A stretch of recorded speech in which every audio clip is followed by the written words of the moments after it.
Taylor Watch. Welcome back to another episode of Taylor Watch. Happy Tuesday. Happy Tuesday, everybody. For those watching on YouTube, yes, we are still trial and error with our set, but this one is looking good. Like, I'm seeing the vision. We're nice and Finally, cozy. yeah. It feels like we're kind of in our own little set, which is 100%, which is exactly what we're hoping for. So we got new curtains that are a little lighter. They're more like backdrop curtains than literal shower curtains. We also have some faux willow. It's willow ivy, or like a strand of willow leaves. Ooh. I have ivy as well, but I only used the willow because it's all it needed for the moment. I love it. And so we're living large. We've got our, we're coming along. We're coming along, and we're trying to figure it out and just trying to make it nice. And I think that we might have nailed it on this one. No, I think it looks great. It's giving Midnight's Evermore folklore combined. Absolutely. Yeah. So that's just for those watching at home. Otherwise, we had quite the weekend. And by quite the weekend, I just mean the Grammys. Yes. For this past weekend. Because I did legitimately nothing else. Me neither. I drank a lot of red wine, actually. I played a lot of Fortnite. Ooh, smoked weed. I'm back on my weed. You're back on your weed game? Yeah. Oh, shit. I know. It's okay. I've been smoking so much weed. 2 weeks. That's a nice little break. It's a really good break. Yeah. It's a really good break, and it's fine that you're back on the weed. And to be honest, I'm like selfishly a little glad that you are, because I'm very much on the weed. And so I can't be the only one in the pot. No, we can't. We have to both be on the same grind. And like, it was just so cold this weekend. Like, no, it was too cold. All I could do was bundle up with my pen. If you didn't succumb to a vice this weekend in this cold, then you're superhuman. Like, I'm sorry. I don't know what. Like, even I was drinking red wine alone, which I don't do. Very strict rule: do not drink alone.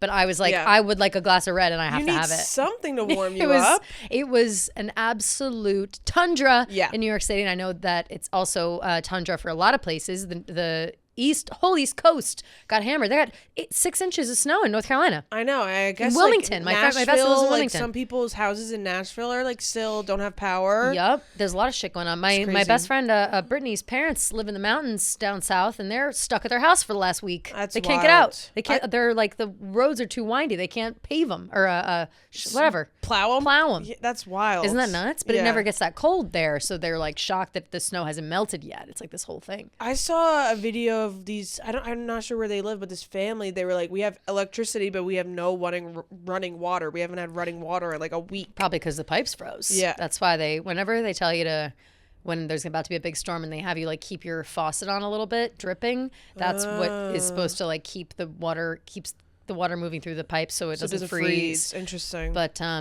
yeah, I mean, it is definitely, we're making jokes, we're laughing, we're equipped for this kind of weather up here, and even we are kind of like, damn, this sucks. I mean, there's snow everywhere. It's like every sidewalk is like half plowed. Yeah, like every sidewalk is half plowed, and also the street, there's like no one wants to do more than they're supposed to do. The bare minimum, yeah. And so when you see, I don't know if you guys are aware, but in New York City, the rule is that if you own a storefront, it's your job to like shovel in front of your storefront. Yeah. Everything else is like city mandated. So the streets will get plowed by the city. The people who own businesses have to plow the sidewalk in front of them, but things like the corners of the streets doesn't really belong to anyone. So it's covered in snow, and you can't like cross the street because the piles of ice are too high. Yeah, and literally there's like the crazy. Narrowest path that was shoveled that literally fits like 1 foot at a time. And you're single like, file. And like people like just stop in the middle of the fucking thing. Yeah, everyone's stupid. It's just a nightmare. Everyone's really dumb, and ultimately it's all very dumb. I think that some of these piles of ice, it's not even snow at this point. They're just piles of ice. They're not going to melt till June. Like some of these piles are so high. Well, I just feel like it's never going to get warm again. I know, that's really how it feels. Like, what is it right now? Is it still feels like 0 today? It was pretty cold. I mean, it's 36, which is like warm. Oh wow, mine's saying 31. Part. I don't know if AccuWeather is accurate. I don't know either. I've got 31, and sunsets at 5:15. And it was low 14.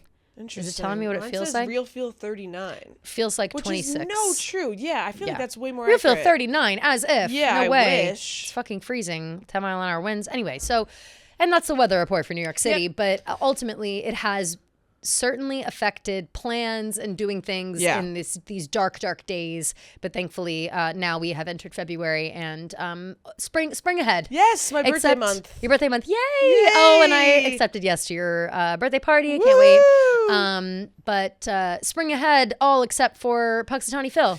Groundhog Day. Happy Groundhog Day. Happy Groundhog Day. A tradition that I love and think is hilarious. But I really want to go to Puxatawny. Me too. Bad. I feel like we talked about this. We always are talking about this. And like people called in. Didn't like a girl call in and was like, I'm from Puxatawny? Yes, that's right. Yeah. Yes. I forgot there's a Taylor Watch listener who's from there. And but so this year specifically, it's like just the pomp and circumstance of the whole thing. But unfortunately, Puxatawny Phil did see his shadow, which means 6 more weeks of winter. And it's like, read the room, bitch. Like, what do you think? We've got enough going on right now. Listen, he you has a job to do, okay? That's so true. It's like, so true. You don't want him to lie. He's doing the best that he can. Like, he knows he's disappointing the crowd, but like, it's his job to tell the truth. And God forbid, like, somebody in the media these days tells the truth. No, right, exactly. Like, you can't handle the truth. That's what Puxatawny Phil is saying. Puxatawny Phil, were you silent or were you silenced? Silenced. Okay. For real though. And it just is it's quite the thing. And my favorite part of it all is whenever they have like the revelation, like the moment where it's like they read the scroll and whatever. It's just all so ridiculous. But I love it's like it'll be 6 more weeks of winter, and then the whole crowd is come on, boo! Everybody's like, I know, yes, like everyone's just like it's like an outlet to get mad about. So I like it for that reason. I think it's just like a fun, funny thing. But yeah, so wait, so what were you going to say about Mayor De Blasio? Oh God, okay, so I have to tell this story to educate the masses, and to remind everyone about it. So in 2014, coincidentally the first year I moved to New York, and De Blasio was elected. He was making the rounds, as all the new mayors do. Right. They're everywhere all at once, Michelle Yeoh style. And he was out in Staten Island. And something that's interesting that has popped up over time as in different parts of the country and also now parts of the world, there are other groundhogs who are reporting the weather. Yeah, and it's like... And I'm like, well, it's Phil. Puxatawny Phil is the man. Long Island Louis? Yeah. What kind of credible source are you? Yeah, Long Island. So it's Staten Island Chuck was this man's name. That doesn't even fucking... Yeah. And so sound good. Staten Island Chuck came out and was trying to give his 2 cents on the weather, and De Blasio picked him up. Like he would, I don't know if he was supposed to pick him up or if whatever happened. But get your hands off Chuck. He picked him up to hold him up. And then the groundhog, Chuck went a little crazy because he's like, put me down, old man. And then De Blasio dropped him on the ground. And he died. He suffered trauma and like a week later died, like internal bleeding, and died. Oh my God. So De Blasio is a murderer, like, of groundhogs. And so add it to the list, De Blasio, piece of shit. Like, he's just, there are so many generally hilarious things that happen with like the mayors of New York. Like they are just so...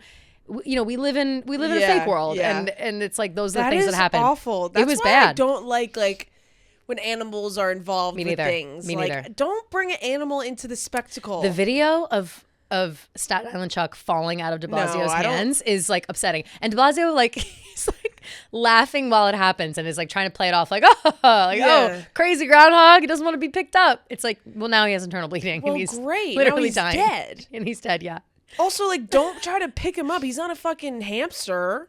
It's a wild The way animal. he picked him up was just so crazy. Like, no, I've never seen another. There's always one person like handling the groundhog in like all these scenarios, but there is no reason, and there was no need for De Blasio to pick up Staten Island Chuck. So for that, rest in peace. Damn. We remember him. We will always remember him. Never forget. He's like Harambe. Wait. So He's did they have a replacement? Do you know? I don't think that Staten Island does it anymore. I think that they just like stopped doing it. I don't. Yeah, because I like haven't heard anything about Staten Island doing like a groundhog thing. I've only heard of Puxatawny Phil. Well, let's see. Staten Island Chuck. Oh no, they've replaced Staten Island Chuck with a new Staten Island Chuck. Okay. And he also predicted 6 more weeks of winter. Bitch. Shit. But okay, so they're onto something if they're both saying it. completely. But then there was like an Ontario guy, Ontario something, who said 6 weeks till spring, which is kind of funny if you think about it. It's the same answer both ways. Like it's 6 weeks until spring, or 6 more weeks. More weeks of winter. It's like it's all about the wording. Oh, it's all a joke. Like it's all ridiculous. What the hell? They're conning us. Yeah, they are. That's why it's so funny. It's like it's such a dumb thing to get mad about, but it's a way to take your frustrations. So shout out to Pakistani Phil for taking the brunt of all of us. Seriously, rest in peace to 2014's Staten Island Chuck.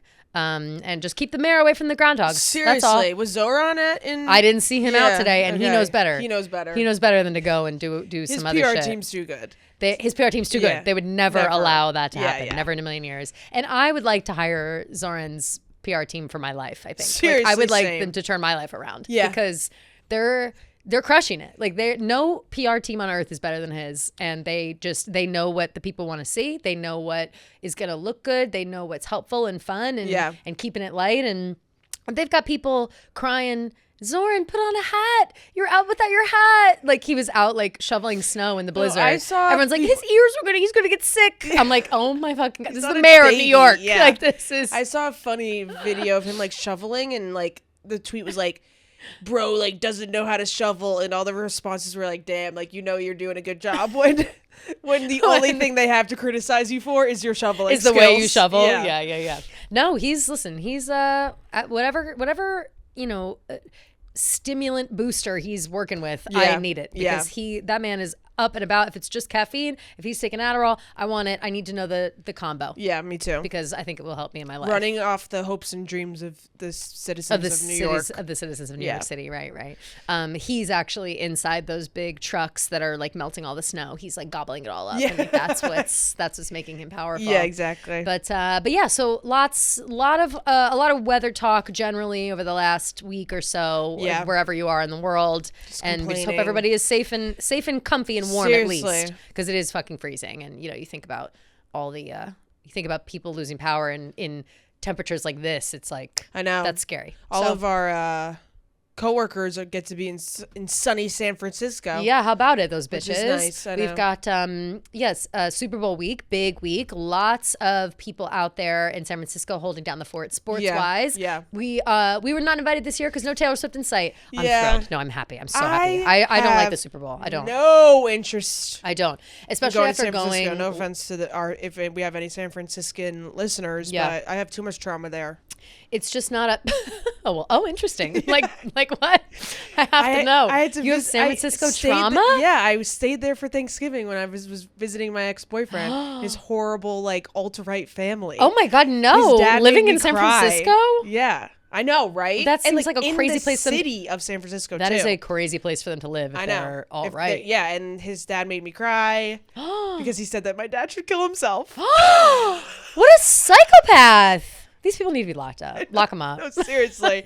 So just a lot of trauma, like walking through the streets of San Francisco crying. Of course. Being on a boat and crying, seeing the Golden Gate Bridge and getting into a fight. Fuck. I mean, okay, so San Francisco. Being on Alcatraz. Safe to say, not your favorite city. Not my favorite city. That's so okay, though. When we return, we will return. The food is great. The food is great. When we return, we'll skip right past and continue on our way to Napa, Sonoma, because that's very close. And that's what we should have been doing for Thanksgiving. Yeah. I like San Francisco because I think it's a fun, interesting place. I would never want to live there. I'm all set on visiting again. My bestie lives right outside there, so that was the only thing I was like, oh damn, I could have parlayed it into a trip to see her. Yeah. But otherwise, not jealous at all. I'm thrilled for everyone that got to go. It's exciting. It's not my bag. It's just very sports heavy, and why would I be there? You know? It's very sports heavy. Also, the stadium is so far away from it's in Santa Clara, the city that like TJ tweeted like there was no pomp and circumstance at the airport or anything. I feel like NOLA was so decked out. It was exciting. NOLA was really cool to see. And and like all the comments are like, well, you should have went to the San Jose airport instead of the San Francisco. It's like, okay, well, it's a way smaller airport, and who's going there? Yeah, exactly. It's 30 minutes away. Like, why would they not at least have like a welcome to San Francisco, like Super Bowl, whatever? So I don't really have any FOMO. in terms of that. Yeah. But I do get FOMO when everybody gets to go somewhere and when we're stuck here. That's true, because it is like it feels like a big group activity. But yeah, I don't know. I think that I had built it up in my head over the years of thinking it was going to be like this cool thing. But then you get there and you're like, oh no, everybody's working like they always do. Yeah. Like it's the same exact thing. Like it's work. Everyone's working all day. Everyone's exhausted by the end of the day because you're live all day long. And then, usually there's a dinner or two, some gossip, whatever, which is really the reason I would want to be there. Is for the dinners and the gossip, which I can't wait to hear all the gossip. Yeah, wow, I can't wait for you to share it to us. Yeah. But for real, and I have my own sources, but of course. But I would say the lineup they have going on out there is very interesting. So if you guys are looking for more sports and Super Bowl content, certainly make sure you're following the Barstool Super Bowl journey agenda. Yeah, agenda. There's a big agenda going. Poop race. What is the poop race, Gia? And I almost texted you and asked you this specifically because you would know. I have no idea what that is. It's something to do with Dave. It really? Yes, it's Dave and some other guy. Because I was like, what the literal fuck is this? What my brain immediately went to obviously was they're gonna race to see who poops first. No, and that's also what I was like. That was my worst nightmare. I was like, it better not be this. If that's what it is, I maybe need to reconsider some things. It's disgusting. I just texted TJ and said, "What is what is that?" So we'll get to.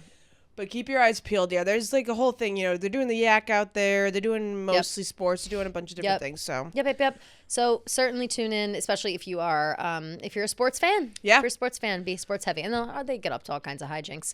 One thing I am sad to miss. Last year I was able to smoke a fun cig with Kate, and we were hoping to maybe collab on that again. Right. Maybe I'll call her. Maybe I'll FaceTime her for a smoke FaceTime a cig together. Super Bowl cig. Yeah. That sounds fun. That should be fun. Yeah. But yes. So big week.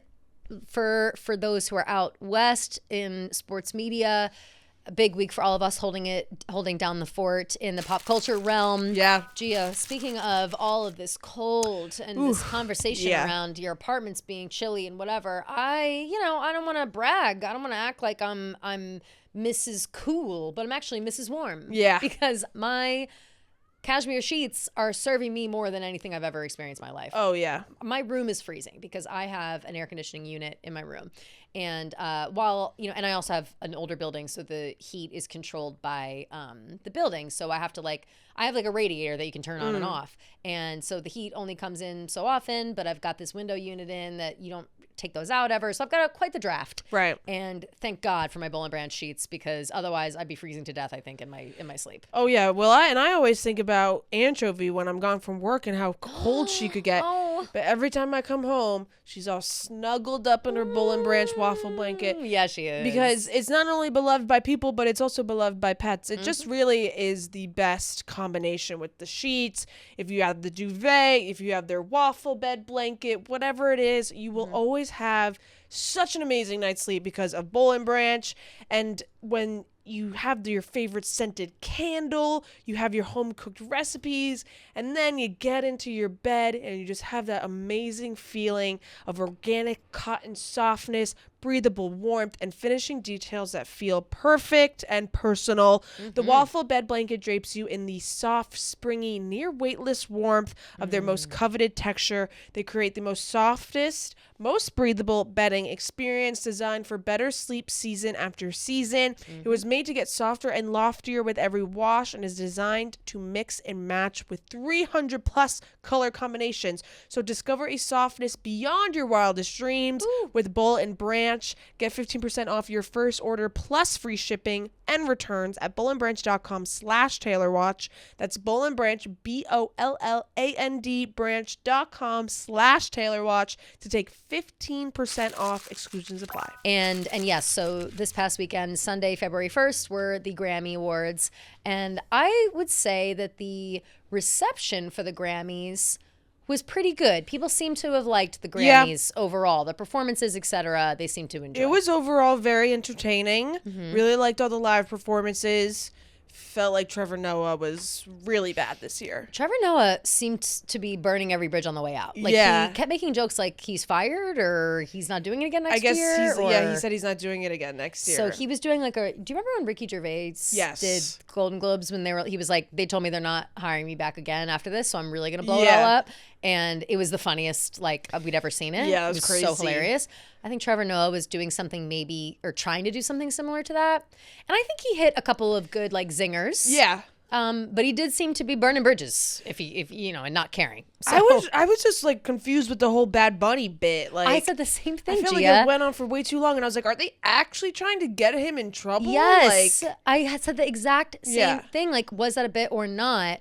And it did feel like it went on too long. It felt like it went on way too long, and it also felt like Bad Bunny legitimately was like I can't. Leave me alone. Stop. I don't want to get in trouble. But that's also testament to I think Bad Bunny is low-key a really good actor. He's really good at playing what? Yeah, But I think in general he's not that, you know what I mean? So I don't know. He could have been acting and pretending to be scared to get in trouble. Yeah. We were talking about it out there and we were like, we're not sure if they can actually do that. You can't forbid him from saying something when he's performing. It's he's performing in the Grammys and he can't do both. That doesn't really make a lot of sense. Especially, congratulations, wins Album of the Year. Love it. Big deal for Bad Bunny. Yeah, big deal. Big deal. Oh man, I was crying with him. I was really I was so happy for him. Response. Yeah, I was really I was listening to that song all morning. I gotta learn it before the Super Bowl. I know. What's hard with Bad Bunny? That's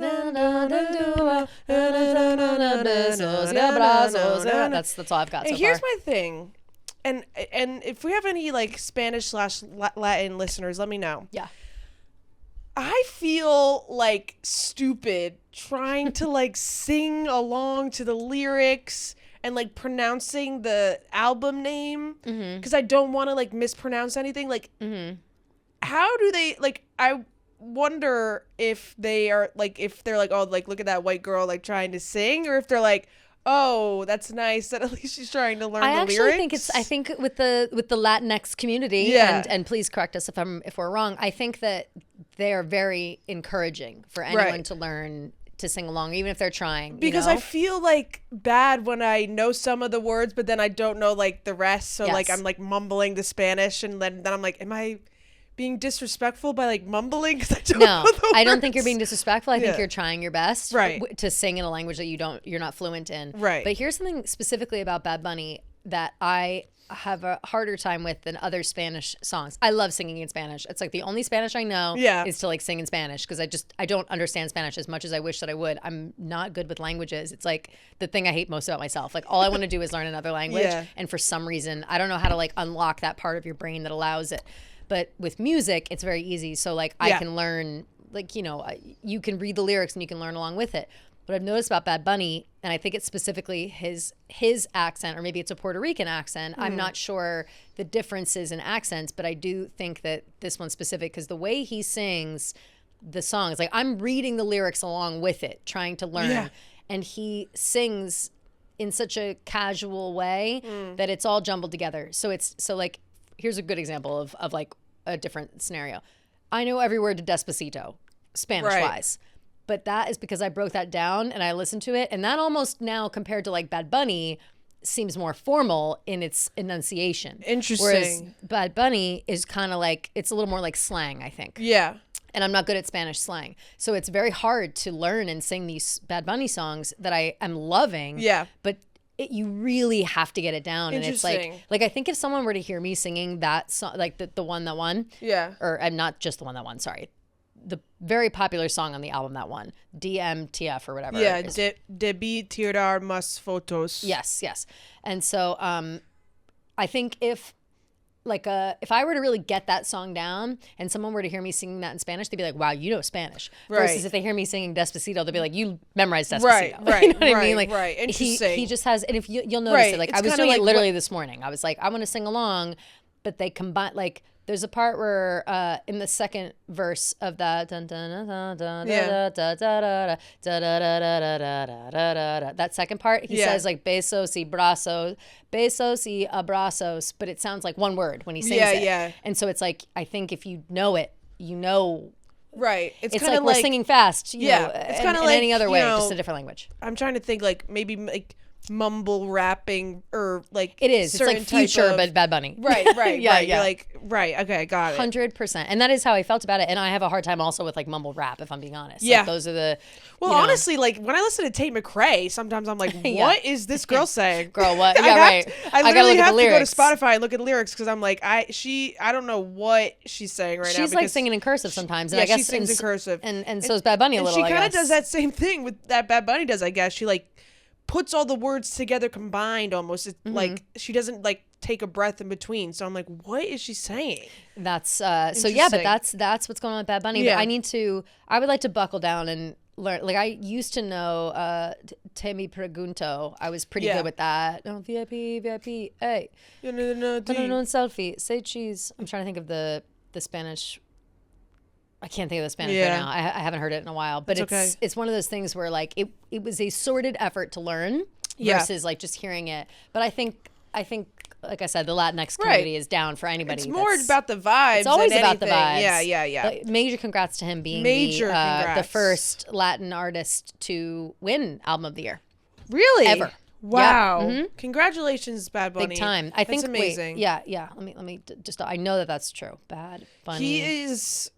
Because he broke records. Just seems so sweet and so nice and just seems like a very good guy. And I like that Trevor Noah hyped him up and was like, he made his concerts accessible to the people of Puerto Rico and all of those things. Yes. Just seems like a genuinely good guy. They were making jokes too about, because he was like talking about Puerto Rico and he was like, well, don't tell them that it's actually a part of the United States. You know? I honestly, like, no joke, always forget that. Well, that's I always my forget Puerto favorite Rico's like comeback.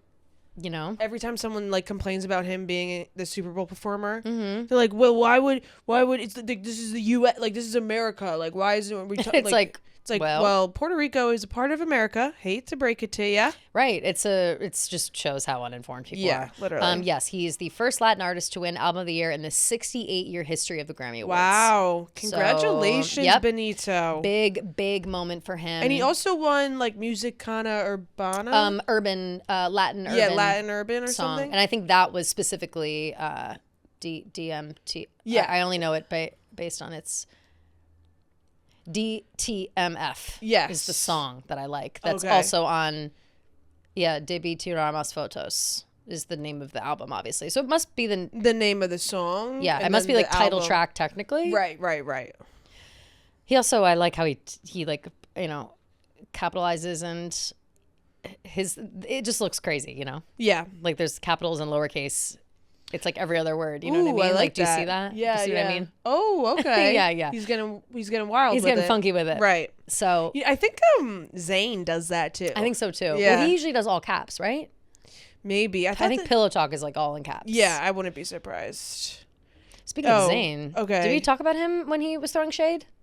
Yes, we did. On this pod? Yeah. Okay. During his residency. I thought we did. I don't know. I couldn't remember if it was here or if it was book club. But I can't, or if we were just having conversations. Oh, maybe we didn't. But Zayn he did throw shade. We were talked a little bit last week about Harry Styles, who coincidentally is the one who awarded Bad Bunny his Album of the Year award. But I guess Zayn made a little slight about ticket prices and has one of his shows and was like, hope the tickets weren't too expensive, like maybe making a little jab at Harry. Meanwhile, Zayn was doing the exact same thing until he wasn't selling tickets and he had to lower his own prices. Yeah, that's what I heard too. Don't throw stones from your glass fucking Zayn, house. have some respect. Why are the boys fighting? Enough. No, seriously. But yes, Harry was there. And again, it was a little bit like blink twice. Harry, are you okay? Like, what was going on with Harry? Like, he was low energy. He showed up 20 minutes before he went on to do the thing. I know. He just was like, I don't want to do this. Yeah, he did not seem like he wanted to be there. He wore jeans. Jeans and his outfit was interesting. Mm-hmm. Yeah, he just I don't know. Like he looked tired. He looked unwell. Yeah, and dare I say? And maybe he's just really feeling it due to the backlash about his tickets. Maybe he is, and maybe he is jet lagged. Maybe he. Yeah. Well, my question though, really, was why is Harry presenting that award when Beyonce won it? Right? Beyonce won last year. Like everyone who wins the year before usually presents the following year. And so Beyonce said, fuck y'all. Maybe Beyonce, maybe she didn't want to show up because of the whole Jay-Z thing. On FC's Island. Yeah, legit. Like that whole shit is so crazy. We honestly can't even get into that because it is so. I know. I mean, like, you guys know us. our group chat has been Popping blowing off the fuck up about all this like Epstein stuff. So who knows what's real, what's fake? I don't want to. So maybe she like didn't want to show face. Yeah, maybe. But maybe. Yeah, no, I was. But she would have like canceled last minute then though. You know what I mean? Yeah, and they said that maybe they just were like, oh, maybe they like do it on and off years. Right, because it's not like they knew it was a man. Right. Like, they bring in a man because it was going to be a man, but no, I don't think so. Because Taylor delivered it to Beyonce. Yeah, but maybe he just. Maybe he was just maybe his year got like cut off because he was 2022. Maybe they said, get out there and dance for us, Harry. Dance for Andy. Get on the table and dance for Andy. Yeah, I do wonder. Maybe the Grammys said to Harry. Harry. He has an album coming out. Maybe his PR team was like, you got to show face somewhere. I was curious about that, but whatever. I think too, kind of going back to the opening of the show, the structure of the show. Sabrina Carpenter crushed as always. She Amazing. Really just does it all in terms of performances. It's always fun. Always has like a little bit of acting, like silly moments, like blink and you'll miss it moments. It's very Broadway. Very Broadway. Very theatrical. I love it. I was like, how is she gonna, up her performance, because her her performance last year was so fabulous. Yeah, it was. So I thought that the performances here was really good. I think the one last year was like one of the best Grammy performances I've ever seen in my life. It was really like that good. was like it's hard to top that. Just with the stairs, right? We're talking about like with the stairs. Yeah, when she did like the Broadway kind of thing, showgirl kind of stuff. thing. Yeah, it was so good. So I was loving it, and Sabrina always I feel like she always does it full out for her Grammy stuff. Mm-hmm. And I saw a lot of people making the comparison of what it's like to be a female pop star compared to what it's like to be a male pop star. As was I, Gia. I'm glad you brought it up. You gotta bust out everything. The choreographers, the whatever. Did you send me the tweet? And then Justin Bieber just shows up in his skivvies. Did you send it? Who sent it to who? Talking about how like women, because Taylor had said like women need to reinvent themselves every year.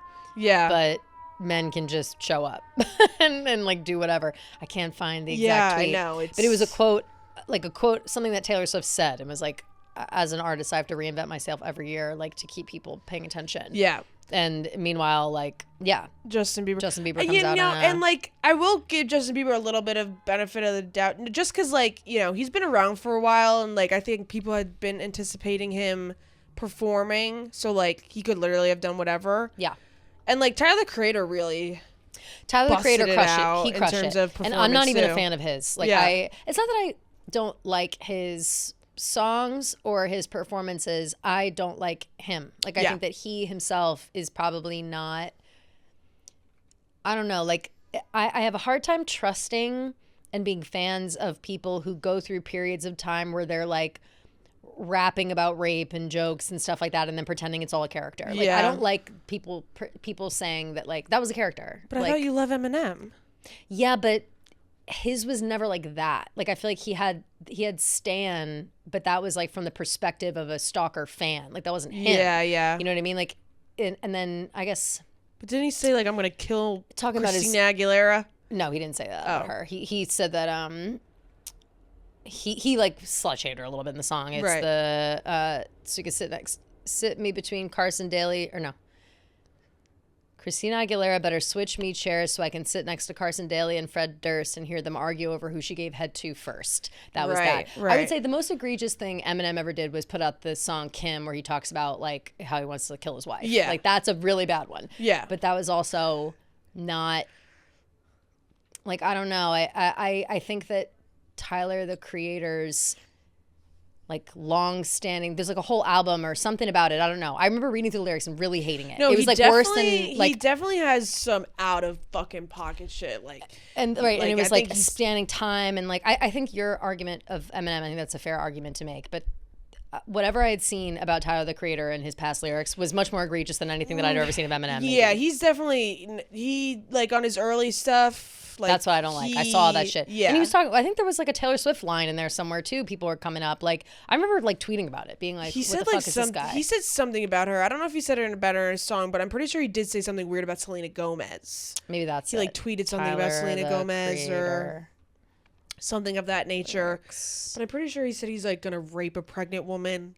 I forgot what the line is, but he definitely has. It's just like a lot of like, even this song is called Manifesto, and it's like, I don't know. There's something, and they're also a lot more recent. Like a lot of his songs have come out in like the 2020s, whereas Eminem's were coming out in like the early 2000s when everything now is not PC. Like Eminem could never put out Kim today, right? And nobody would like that song if it came out today. Yeah. Whereas like these songs came out like 3 years ago, and people are like, Tyler the Creator, give him a Grammy, like, you know. No, they came out like 2015, 2014. I wish I could find the one that I saw. I'm gonna have to get back to you on this because I know specifically there is a recent song that I said, what the fuck is this guy's problem? Interesting. Because he recently put out, in 2021 he apologized for past tweets to Selena Gomez. Yeah, that was inappropriate tweets about the singer. Yeah, he said something crazy about Selena Gomez, and then like in Manifesto, pretty sure she had to like present him 2010 and 2011. He was writing inappropriate language. At the time, the rare beauty found I would have been between 18 and 19. I was teener, tweeting Selena crazy shit. Didn't want to offend her. Apologized when I seen her back when I was trying to fuck Bieber. Just in. That was like his apology. Right. But then, which also was like, what? Yeah. I can't find it specifically, but here's the thing, whatever. But that all aside, that's not to say I don't think he's a great performer and a good singer and like all the above. Like he's obviously very talented. I think that his style rubbed me the wrong way at one point. So I now have this like, I don't like him vibe. I get that. And I don't, but I liked what he did last night at the Grammys. I thought that was good. He also won like album cover. He won like an album cover award, for his album. His album cover is very cool. Yeah. Good for him. Yeah, that's...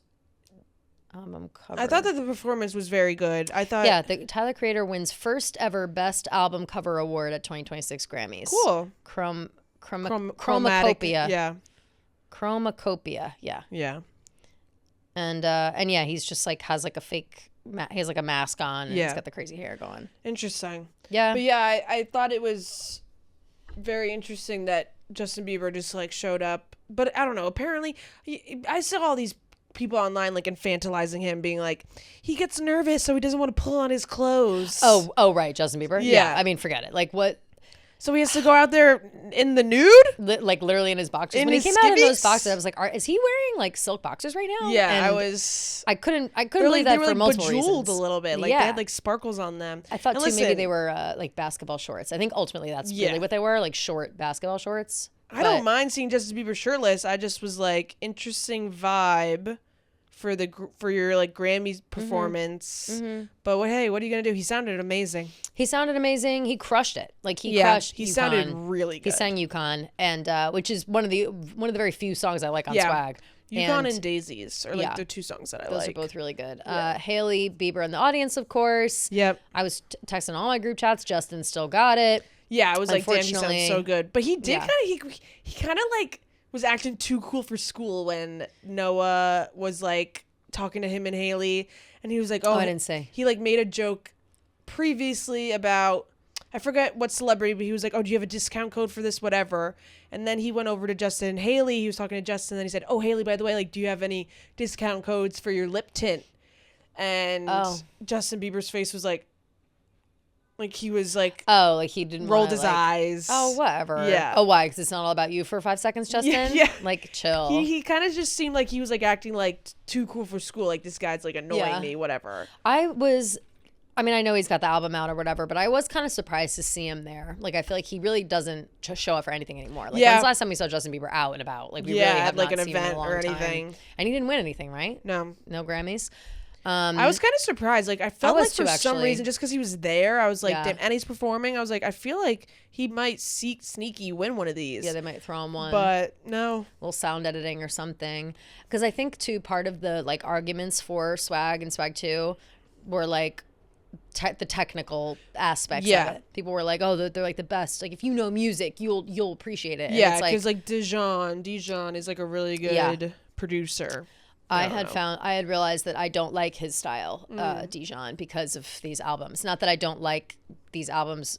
I mean, I didn't really love them when they were out, but I just feel that specifically the sound mixing is not good. Like, I can't hear Justin. I think I've been on record saying that. Like, Justin's such an amazing singer, and I do love a loungy background music, elevator music shit. But if it's Justin Bieber, I want to hear his voice. Yeah, and I feel like they kind of turned his voice down too low. But whatever. That's that. Gaga, Best Pop Vocal Album Award. Yeah. Only, I was upset for her to not win. And I actually thought that she did. I thought that she won full-on Album of the Year, like, when it was announced. Like, I thought that is what she won. So I posted on my story being like, Album of the Year, Mayhem, like, blah. But I didn't. No, Best Pop Vocal Album. Album of the Year queen. Oh, I'm dead. I was wondering why you posted that. No. I was like, I just thought maybe you were, like, manifesting. No. I like, thought that that's what she won. But then I realized that it was announced so early in the show. Obviously, it wasn't Album of the Year, but she also won something else. Abracadabra won, like, Best Dance Pop, Best Dance Song, like Dance Electronic or something. Yeah. Let's see. Lady Gaga Grammys 2026. Yeah. Best Dance Pop Recording. There you go. She won for Abracadabra. So she won 2. I'll go down the little listy. We've got Bad Bunny Album of the Year. Yep. Kendrick Lamar and SZA Record of the Year, which, poor Cher. What the hell happened with Cher? So dirty. No, they really did, because Cher is not like a senile old lady. No. And they really made her look like one. She is not. Yeah, they made her look like she had no idea where she was or what she was doing. Yeah. They confused her because Trevor Noah, or I just realized I called him Noah when I was talking about Justin Bieber. Trevor Noah came out and was like, oh, by the way, you won this Grammy. Yeah. So she was like, oh, like, I'll give a speech, and then forgot that she was there to say the nominees. To do nominees and announce somebody else. Year. Yeah. So then she walked off the stage, and Trevor Noah was like, hey, wait, like, you're supposed to... Well, they handed her, it was really awkward. They like had her come out and they were like, we're presenting you with a Lifetime Achievement Award. Yeah. And then she was like, wow, okay. And then like said the whole thing and tried to give advice. And she was definitely like surprised by that, I think. Yeah, I think that threw her off guard. Yes. And then it's like, am I supposed to give a speech now? And then also... by the time I'm done with my speech, I got to present. So I think she forgot. She probably also thought, like, we're going to commercial after my long-ass speech. Like, in what world are we still going? Yeah. Like, this is crazy.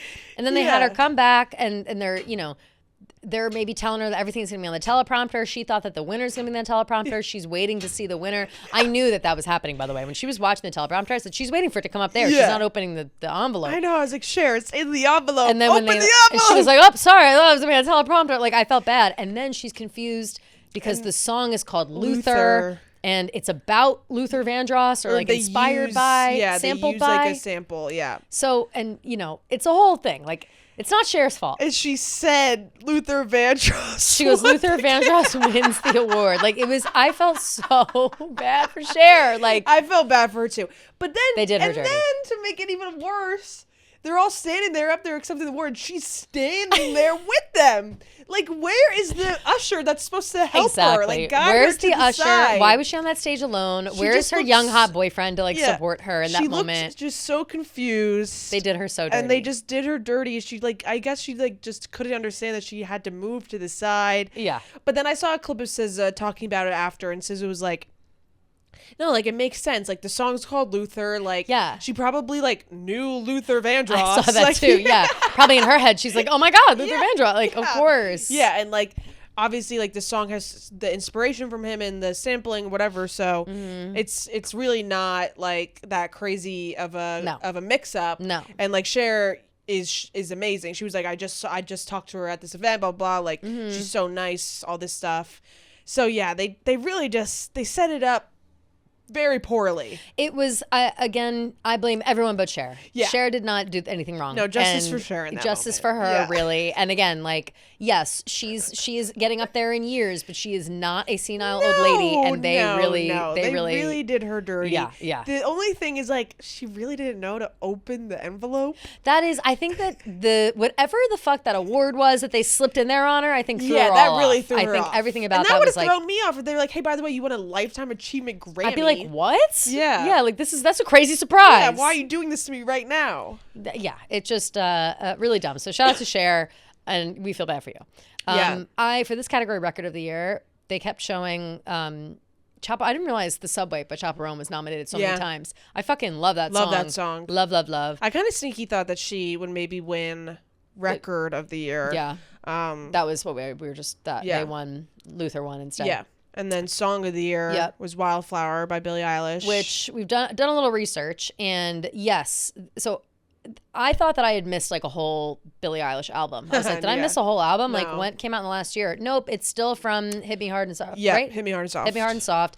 Still from that album. She had come out with like, and this is where, listen, I'm not trying to sit here and talk shit about Billie Eilish, but I do need to point out that she talks out of both sides of her mouth constantly. Yeah. Because Billie Eilish now has a Grammy for Song of the Year based on a song that she resubmitted through a deluxe version of her own album. Yeah. So she could then be up for a Grammy again because it was nominated last year. Yeah. And she wanted another chance with it. And she did win. Congratulations on the win. It's a beautiful song. Yeah. But shut your fucking mouth about deluxe versions moving forward. Like you literally cannot say a single word, in my opinion. I think that it's crazy for her to like act like one artist does this, one artist does that. Like just put out your music when you're also playing the game. Yeah. Like I appreciate that you want to speak out, you want to be an activist in certain ways, whatever. I think, again, it's a little performative, but I think that at the end of the day, I'm sure it's doing more good than harm, but ultimately you can't shit on all the other like artists when you're doing the exact same things that they are. And you're still at the award show. You're still up there accepting it. You're not boycotting. You're not whatever. Like, put your money where your mouth is, bitch, if you're going to keep going off like this. Like, that's how I feel about Billie. And I think at this point, she's old enough, she's seasoned enough that I don't have, like, sympathy for her if people are shitting on her, Yeah. Anymore, I should say. I don't really, like, feel any type of way towards her because I really like her a lot. So I don't know. I get what you're saying for sure. I used to like her so much more than I do now. And it's not because of like, it's very much because she's a hypocrite, I think. I think that she talks shit about stuff that she also does. And that bothers me. Yeah. Yeah. I don't think that's fair. The vinyl variants and stuff like that. Yes. Like she holds people to standards that she doesn't even hold herself to. Yeah. I can see that for sure. But that to me is like posturing. Yeah. She's like a queen posturer. I was very surprised to see Wildflower on here when it was nominated and stuff. And I was even more surprised when she won. But I was shocked that she won in that. Like, so just to point out, the other categories for Song of the Year were Lady Gaga, Abracadabra, Doechii, Anxiety, Rose and Bruno Mars, Apate, Apartment, APT. I don't know. I think they say Apate. Bad Bunny, DTMF, Huntrix, Golden. Yeah. Like, okay, Billie Eilish, Wildflower won over Huntrix, Golden. Like, get out of here. Just because of like the fanfare around it. Like that's but we also have songwriting. Like Kendrick Golden, Lamar. the songwriting isn't really that creative, is it? Golden. Up, and now we're we're gonna be golden. But I think like with the impact that it had, I think but it's not different. About impact. It's about the lyricism, Sabrina Carpenter Manchild also on here, Luther again, and then Billie Eilish Wildflower. Yeah. And I agree, but I just it was the only, as far as I can tell, I think it's the only time that I'm looking again just to double check. It's the only time that Golden was nominated. Golden, they were Best Pop Duo Performance. They got nominated. And also this Record of the Year, or Song of the Year. R&B, Sorry, traditional R&B. They were nominated for Best. I'm Pop. just looking through all of them. Yeah. Best rock, best pop duo, because I was like, they could sneaky win that, but Cynthia and Ariana won it. Right. Oh, that okay. Got it. Best pop duo group performance. They won Best Song Written for Visual Media. Golden Huntrix won. So I guess it was like a. Okay, which they should certainly have won that. But I just more so am like, okay, we have a list of all these songs that went like quadruple platinum 10 times over with all these people, and we're giving it to Billie Eilish, this is a 2-year-old song. Like, I'm surprised. Yeah.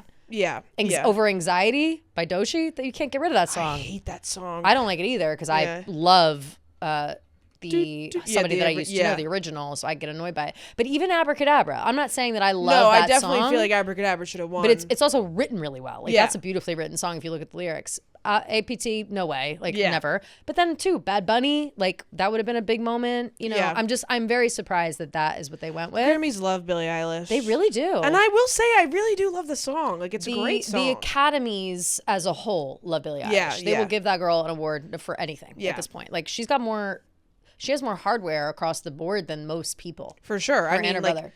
I feel like the first time she was nominated, she like swept. I feel like she got like 4 or 5 Grammys that night. Well, she, I think, is in a unique category where she's obviously incredibly talented, and so is Phineas. Like, they are always churning out A+ art. Like, it's not that they're shitty at what they do. They're very good at their jobs. I think Hit Me Hard and Soft is like one of my favorite albums.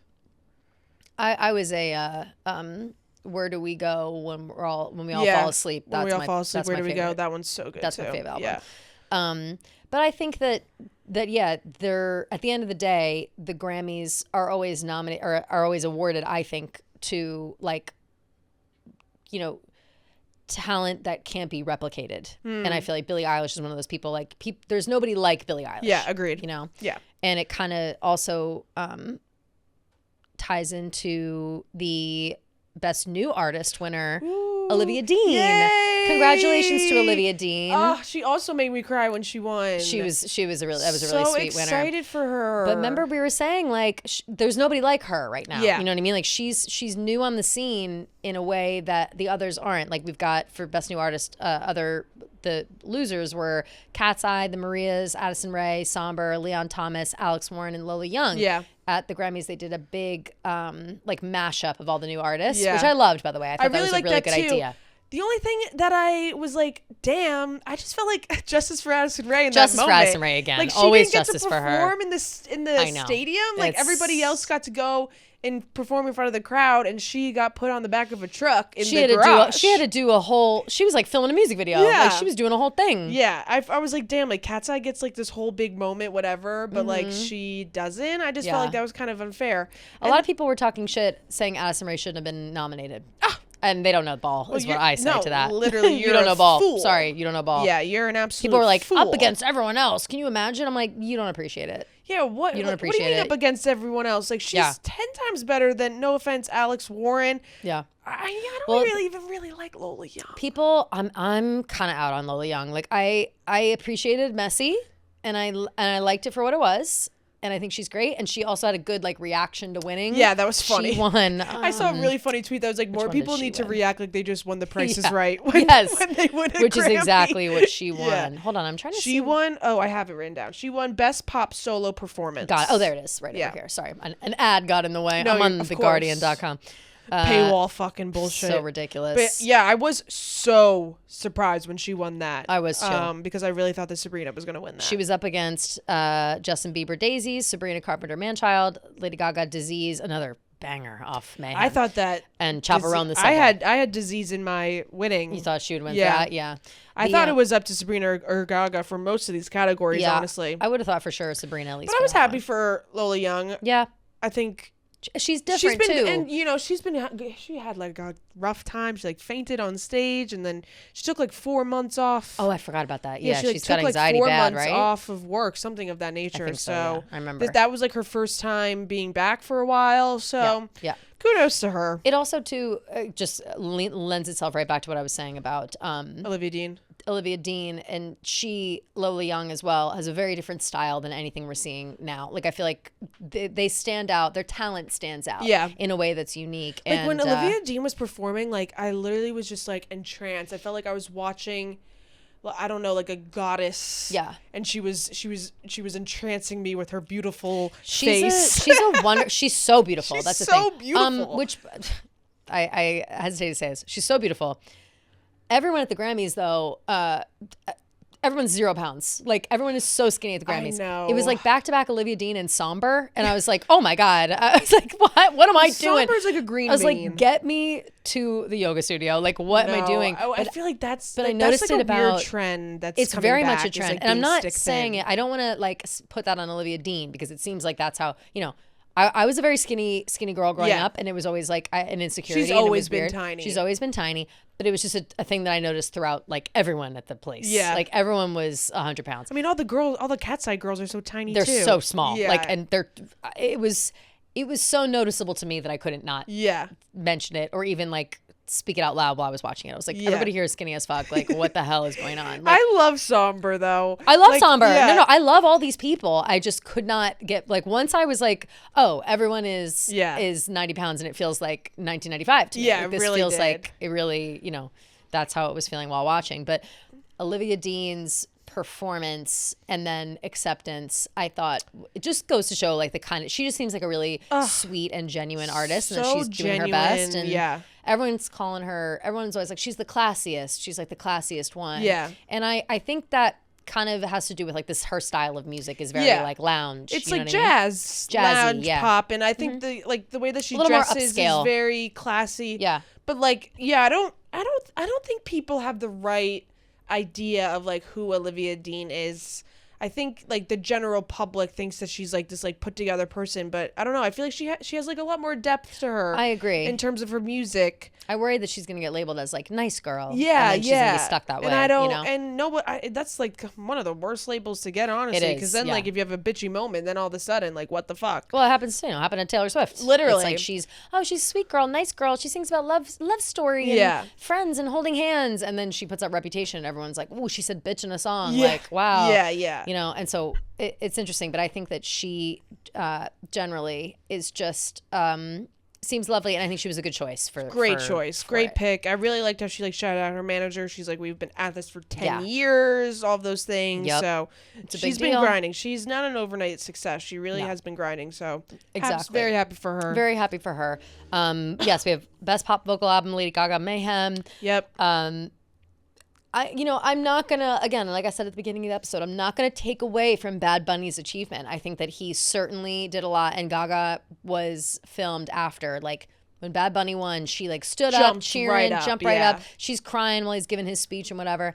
And that's just Gaga being a professional. Okay, that Mayhem means everything to her, and I would say that losing that award to Bad Bunny is fine. Where it's like, of course, good, okay, it's for the better. Else. But I know that in a moment, like, I'm emotional, and if I can reroute that emotion into like tears on behalf of Bad Bunny, when really I'm crying because like low-key I didn't win Album of the Year. Because she's never won Album of the Year. I know, and I really thought that this year would be her year. And so I like to see her crying like in support of Bad Bunny, I think is nice, but I think it was also like a overwhelm of emotions. You know? Well, it's like, how could you not feel a little shitty when you don't win an award, especially something that you've worked on for your whole life? I mean, obviously Grammys like are subjective, so it's really up to whoever, but it's disappointing, and it's something that is seen as like the greatest achievement or one of the greatest achievements that you could have. So it makes sense. But I felt like she was the first one to pop up every time somebody won. She was the first one to jump up, start clapping, being so nice. She was taking pictures with everybody. She was so supportive. Well, Taylor wasn't there, so Mother had to hold down the fort. Seriously. And she was supportive to everyone. Did you see her go up to Bad Bunny to say congrats? Yeah. And Bad Bunny like freaking like she goes up to him, taps him on the shoulder, and he's like, huh? And it's fucking Lady Gaga. Yeah, like, falls that was over. Really sweet. It was so cute. Wait, one thing with the Best New Artist, I felt really bad for Alex Warren. I did too. And like during the thing. The oh no, I felt awful for him. Awful. Like I tweeted and like it kind of went viral, and people were like, what the fuck? Why do you care? His music sucks. I'm like, I never didn't say his music doesn't suck, because it low key, like, I mean, I can't speak on his music. I actually don't even think his music sucks. I think it's just not exciting song. I only know the one song. But. Right. And I was like, I really started to like tear up. Like, I felt really bad so bad from his big moment. I know. Was getting screwed up, and it wasn't his fault. It was like the technical difficulties. Yep. He had and he ripped him out. You can see him doing the whole thing. I was really happy that he was able to get back on track and finish it out with a bang. But I just felt I had a lot of sympathy for him in that moment. I was just like, damn. I really did poor too. Guy. Because here's the thing with Alex Warren. Like, he is, he's like from TikTok, and then all of a sudden he became like a star. Right. And for those of us who watched videos of Alex Warren and Cover, his girlfriend, now wife, I think they're married. Yes, they're married. In early 2020 days, like he was one of the founding members of the Hype House. Like he was, you would never expect. He was like a David Dobrik replica. Like he like laughed the same as him and like made the same style videos and things of that nature. And he ran the Hype House. Like they were like the golden couple of the Hype House. And whatever experience that was to them, I'm sure, because you think back about those things like the Hype House. It's like, oh, they rented a house and put a bunch of kids in there and had no rules and had no whatever. It's like, crazy. It sounds crazy when you talk about it, but he had kind of a crazy life. He had like a a messed up family situation. He was homeless for a while. Yeah, and I feel like if you respect Addison Rae, you got to respect Alex Warren. 100%. And that is extremely fair. But the disadvantage that Alex Warren has, at least in my eyes right now, is that I only know Ordinary. Yeah, I don't know anything else. His music isn't it's not unique. Breaking barriers or doing. He's not cooking up something that we've never seen before. 100%, Gia, spot on. And I think that despite that, though, I do love the song Ordinary, and I think it is a good song. When he was singing, I was like, oh! Yeah. The ordinary. You got me loaded in love. And it's married. I don't even know the words. I just know that's the vibe. And so, but yes, it was a massive moment for him at the Grammys, and like, he's having technical difficulties in the middle, but then he fixed it, came back, and all before he had to get up on that thing to get risen up on that thing. So he did still like save it completely. It was just the beginning that was rough. I was like, and then again, I was like, damn, they're really getting him on the fucking lift. He gets to sing above the whole crowd. And Addison Rae's on the back of a truck. Yep, Addison Rae's on the back of the truck with her, and she lip sync her ass off. Like obviously she was lip syncing. All of them were lip syncing except for Alex Warren was not lip syncing for sure. I think they had a lot of backtracks. Yes, Lola Young was not lip syncing. Olivia Dean was not, obviously. Leon Thomas was not. No, yeah. I sneaky thought that he was going to win Best New Artist. Cat's Eye was definitely lip syncing. There were moments, I think. Yeah. I think their mics were on, but there were, like you said, there's backtracks. Yeah. You know that people were loving Cat's Eye after that performance. People were like, wow, who are these girls? I was very curious to how the general public was going to react because I've seen them perform that song a million times, and same. they did very similar choreography for their Lollapalooza thing. Yeah, whatever it is. But they do like the whole dance break thing. I'm pretty sure they did that at Lollapalooza too. Yeah, I'm like low-key a Cat's Eye stan, but you def are. You always I know, hold their but torch. I was thinking to myself like, damn, kind of crazy that like I wonder if they're embarrassed that they have to sing this song in front of everybody. But then I was like, no, like they look sick. Yeah, they're performing at the Grammys. The song was a huge hit. Like. There's nothing to be embarrassed about. Yeah, the lyrics are stupid, but like they got you to where you are now. So like, what are you gonna do? And they really did crush it. Like they looked amazing. They danced their asses off. So I was happy that the general public was accepting towards their performance because I was nervous that people were gonna be like, what is this shit? Like whatever. Yeah, like who are these people? Like, no, these girls like busted their ass. I saw the exact opposite. I saw people literally being like, who the fuck? Pat had texted me because he was watching and he was like, wow, who are these girls? Yeah. I was like, that's Cat's Eye. That's Cat's He's Eye. like, they're stars. I'm like, yeah, they are. And they were good.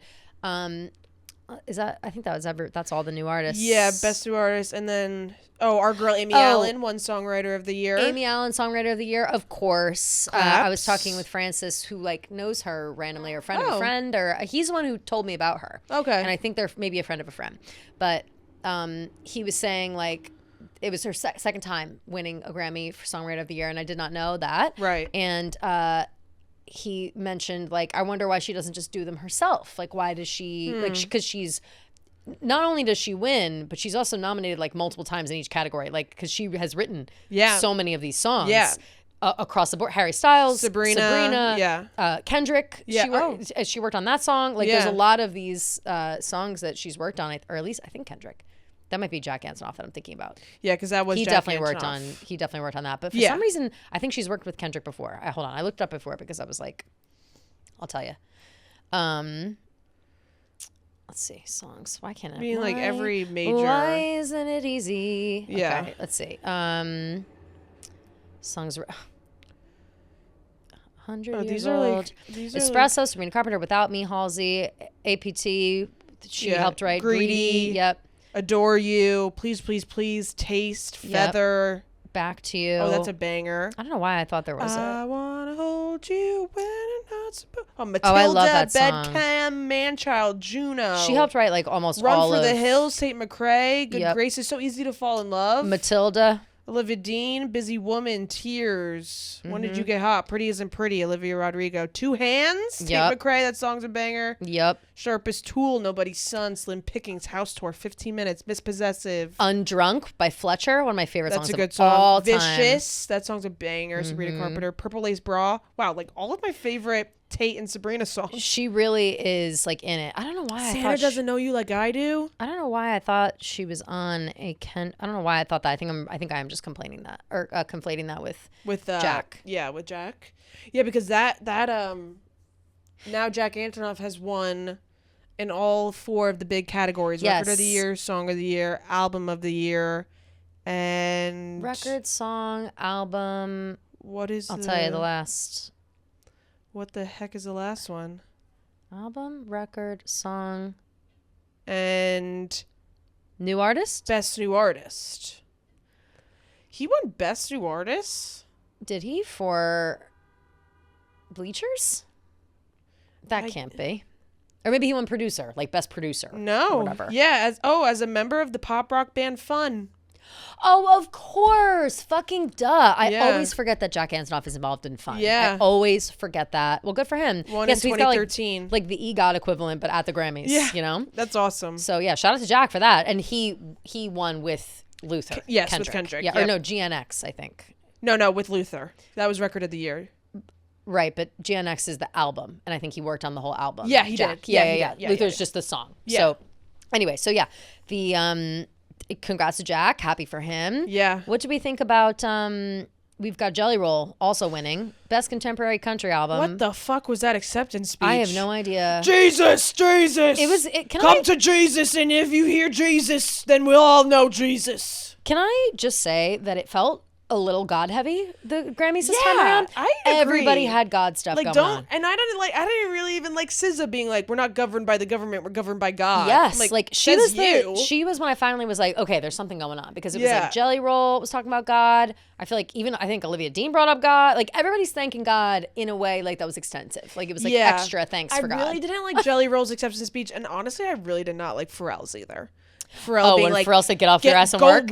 Everyone needs to work. I'm like, Pharrell, now's not the time. Like, people are literally like, I know. Like, people are going to work and getting snatched up. Like, that was it's a little. not really it was a exactly little to out be of like, touch. like, get up and work. Like, I don't really want to conform to the society that makes me want to work. Like, I don't think life is about working all the fucking time. That is certainly how Pharrell's speech came across. I get what he meant. And what he means certainly is like, don't bitch about not winning if you're not going to work your fucking ass off. Like, I think he was more speaking to like the sourpusses who don't win on their first try. Right. Versus like being the like, people in the actual world. And like, I had to work so hard to get here. Like, I get that for sure. But it like, did feel a little chippy though. Like, I was surprised to hear that from Pharrell. I was like, Yeah. Pharrell, just sing happy, okay?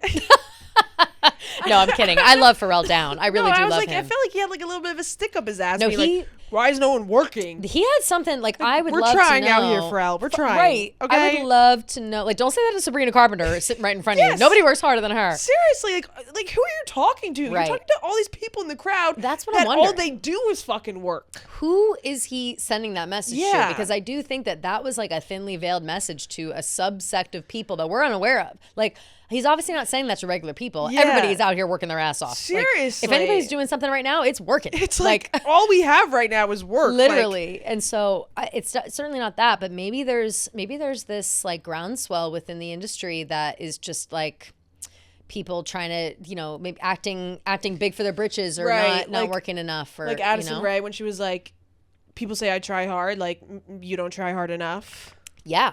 Like maybe that's But I maybe take that in a different way. Like, agree, but Pharrell would totally appreciate that coming from Addison Yes. Rae. Maybe he just, I don't know what he meant by that. yeah, but I don't it know. was- That just really put a weird taste in my mouth. I was like, okay, surprised. I was very surprised. Sorry, we to, don't get handed on a silver platter the creative director of Louis Vuitton. I don't know what the fuck that is. I know. But no, I mean, you know, he's worked his ass off.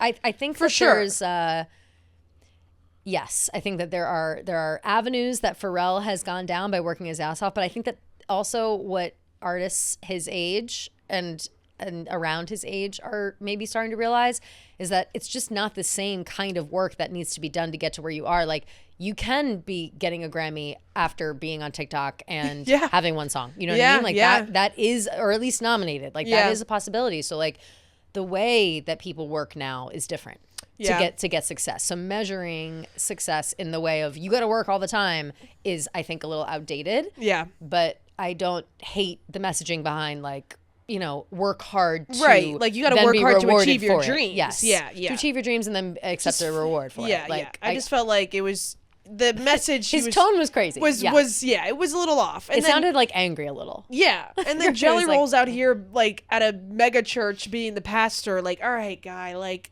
I don't know what's going on with Jelly Roll. Religion out of here. Like, he's like, he literally said Jesus is Jesus, and we all know him. Like, yeah, he okay, was like we get possessed. it. Jesus is Jesus. He like got possessed up there. Like, yeah. I the bright lights got to him or something. I don't know. I was very confused. I just don't like when I don't know if this is gonna come out the wrong way, but it's like when someone has like life-saving surgery, and they're like, God is good. God, it's like God didn't do that. That was the fucking Dr. Murphy over there 100% doing the most intricate fucking surgery, and it's like, Jelly Roll, give yourself some credit. Like, it wasn't Jesus who did this. This guy went to medical school for 15 years just for you to thank God. Yeah, like, come on. Like, I don't know. Maybe that's just like my atheist in me or whatever it is, but I think it's fair to think those things when someone's preaching so hard in your face. Like, I don't care if you're loving God that hard, but you don't have to scream Jesus in my face on repeat. It's like, is this and then go say, I'm a redneck, don't talk about it when you're asked about ice. It's like, like, boyfriend, what? You can preach about God, but you can't preach about like saving immigrant people. Like, it's like, that's actually a little contradictory. If you're preaching about God, you should be able to preach about being kind to others. And all Jesus wanted to do was like save the damned, save the people who were outcasts. The fake Christians don't want to hear that, Gia. They don't want to hear that. It's crazy. It really is crazy. But yeah, Jelly Roll, I don't know, best contemporary album, Congrats I to guess. him. I am so far out of the country world, and I feel bad for the country world because I know they're like, well, I love Kelsey Ballerini. I love Kelsey Ballerini, and she was in this category. I really wanted her to win. I feel like she gets low-key snubbed. She always gets snubbed. Yeah. I don't know why that is, because she is a beautiful singer and a beautiful. Love does she her. write songs as well? Yeah. Yeah. She's beautiful in all aspects. Yeah. But sad. Did you see the photo? Little selfie, only of the tops of their heads. Her and Madeline Klein hanging out. Oh yeah, I did see that. Hilarious. Very Would love for them to compare notes. Chase Stokes is on notice. Seriously. But yeah, and I would say, let's see, Kendrick also swept a lot. Best rap album. The one Pharrell got was best rap performance with Kendrick. Nice. Yeah. Best rap song, also Kendrick. Best country solo performance, Chris Stapleton. Congrats. Best R&B album, Leon Thomas won that. Thank God. Good for him. Best rock album, Turnstile, Never Enough. I don't know that song at all. Me neither. But Youngblood, people were like, oh, Youngblood. Oh, you know what? The Ozzy Oz. Yeah, speaking of the Ozzy Osbourne, the in memoriam section of the show, which was very long. It was like it was incredibly very long. They did like John Mayer read like a poem for Bob Weir, and then I missed that. It was right at the beginning. Yeah, it like opened up with that. Oh, okay. And then it turned into Reba. Yes, doing that song. And Lainey. No, it was Brandy Clark. Got it. Okay, I don't know her. Carlisle. No, but I know Brandy Carlisle. Yeah, it was Brandy Clark, I think was her name. So they did like a nice... They did like a slowed down version of that Trailblazer. I kind of like that song when they were singing song, it. Actually, yeah. And so they like were showcasing some people behind them, and then it transferred over to another part of the room where it was an Ozzy Osbourne tribute. Yep. With more people in the back. Yeah, it was Slash, Post Malone, the guitarist guy, Miley Cyrus's ex, and then Chad Smith from Red Hot Chili Peppers on the drums.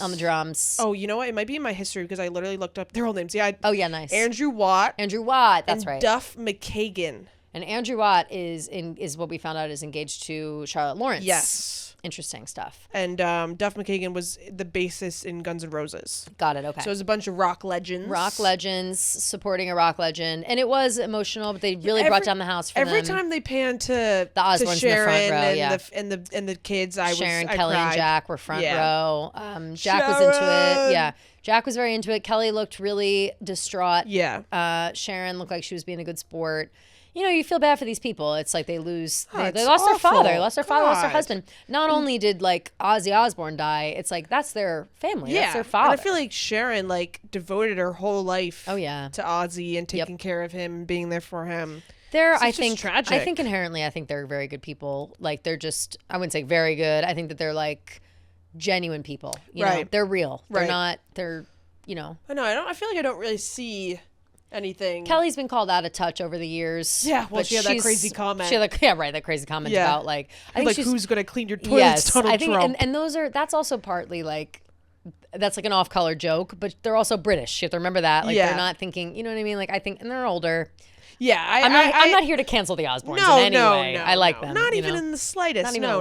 I really like them, and I really enjoyed the tribute. I thought it was fucking awesome. I thought so too. Post Malone killed it. Totally. And then it went from there into a tribute for D'Angelo, who is a singer, songwriter, producer for, just absolutely across the board over the years. Yeah, legend. With R&B, a lot of R&B stuff. And Miss Lauryn Hill kicked that off. The icon. And they had a lot of people in and out there too. Leon Thomas, John Legend, bunch of people.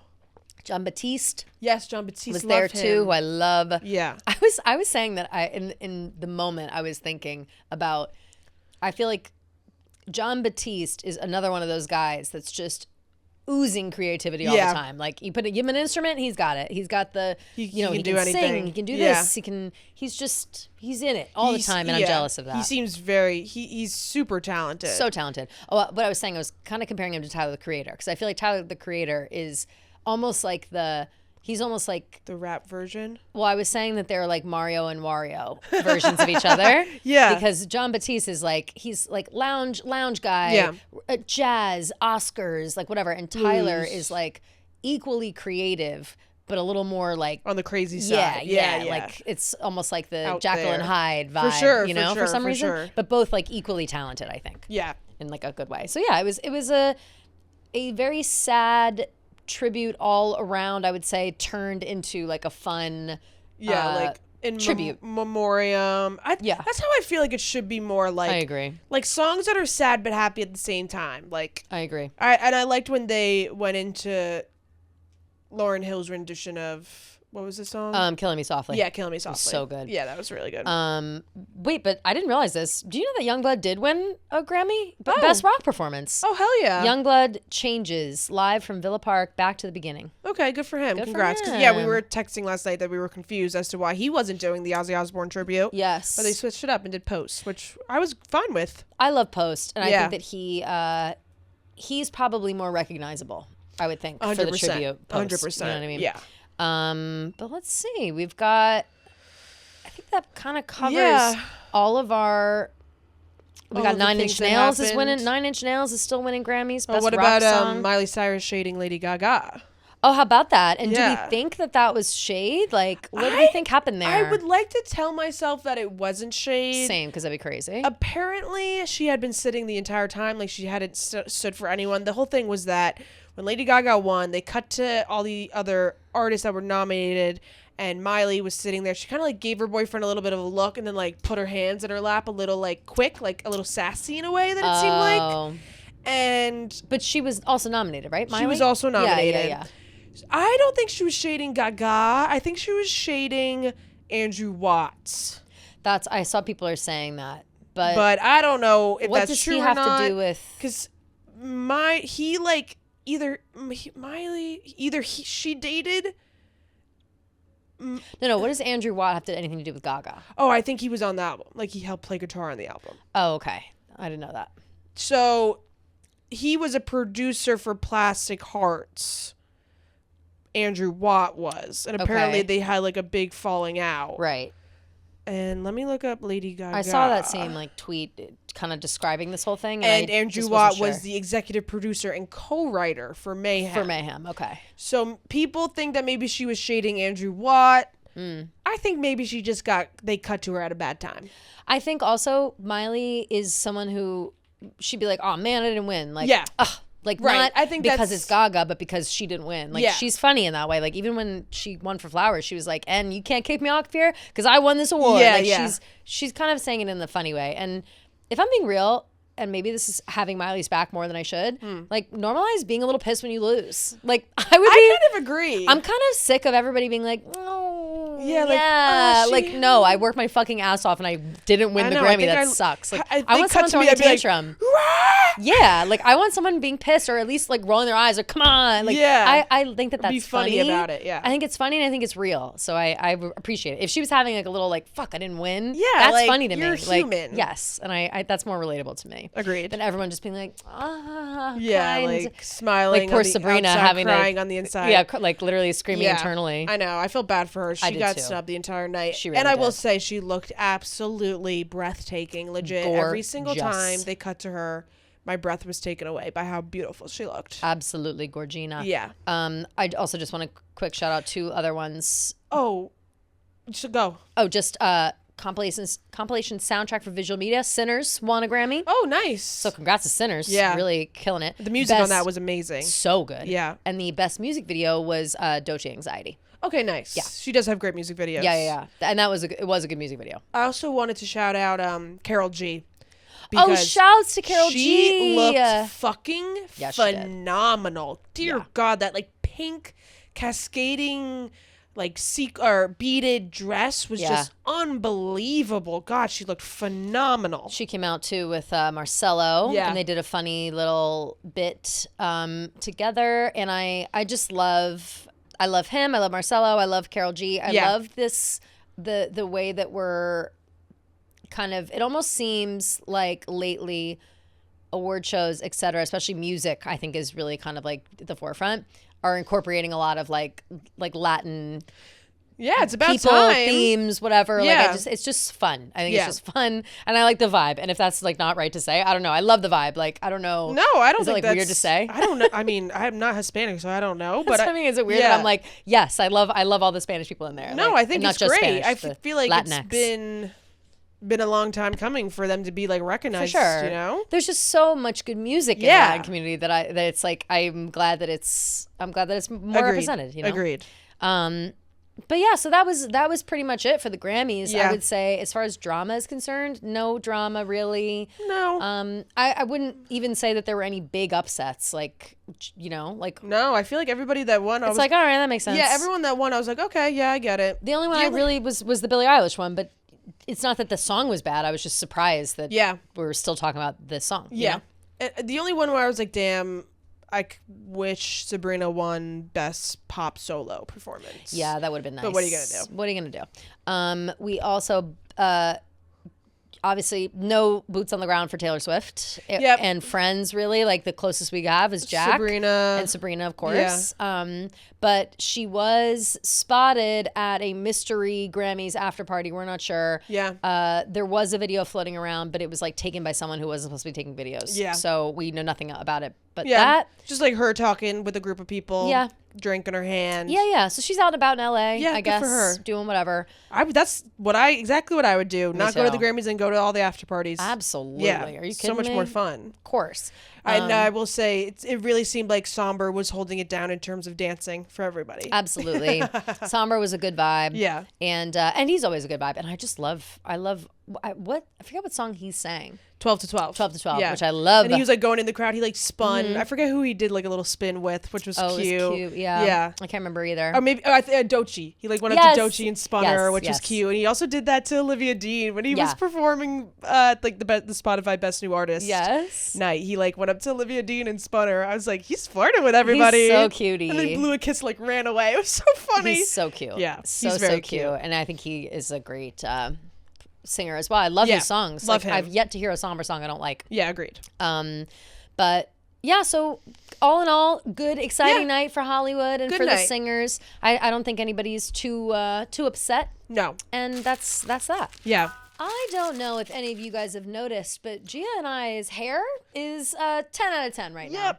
Both of us have fresh hair. We've been taking care of it. Yes. We're thinking about our hair. It's the first thing on our brains. And I would like to give a little ups to Nutrafol. Yes. For being there for us through any kind of hair journey we're looking to go through, making sure that we're looking long, luscious, thick, healthy. Love Nutrafol for these benefits. Yes. Good hair days do more than we give them credit for. When your hair feels healthy, you show up differently. You feel more confident, more relaxed, and you're not constantly checking the mirror. Nutrafol supports hair health from within and delivers results over time. So your hair becomes something you enjoy, not something you stress about. Nutrafol is the #1 dermatologist recommended hair growth supplement brand, and it is the #1 hair growth supplement brand personally used by dermatologists. Nutrafol hair growth supplements are peer-reviewed, NSF certified for sport, and clinically tested to measure improvements in hair growth quality and strength. So let your hair become one less thing taking up space in your head and see thicker, stronger, faster growing hair with less shedding in just 3 to 6 months with Nutrafol. That's something I've noticed too. A lot less shedding, which is very nice. Shedding, and that's huge during the winter months especially. Yes. I know we're literally saying that, but it is real. For a limited time, Nutrafol is offering our listeners $10 off with your first month subscription and free shipping when you visit Nutrafol.com and enter promo code TaylorWatch. That's Nutrafol.com, spelled Nutrafol.com, promo code TaylorWatch.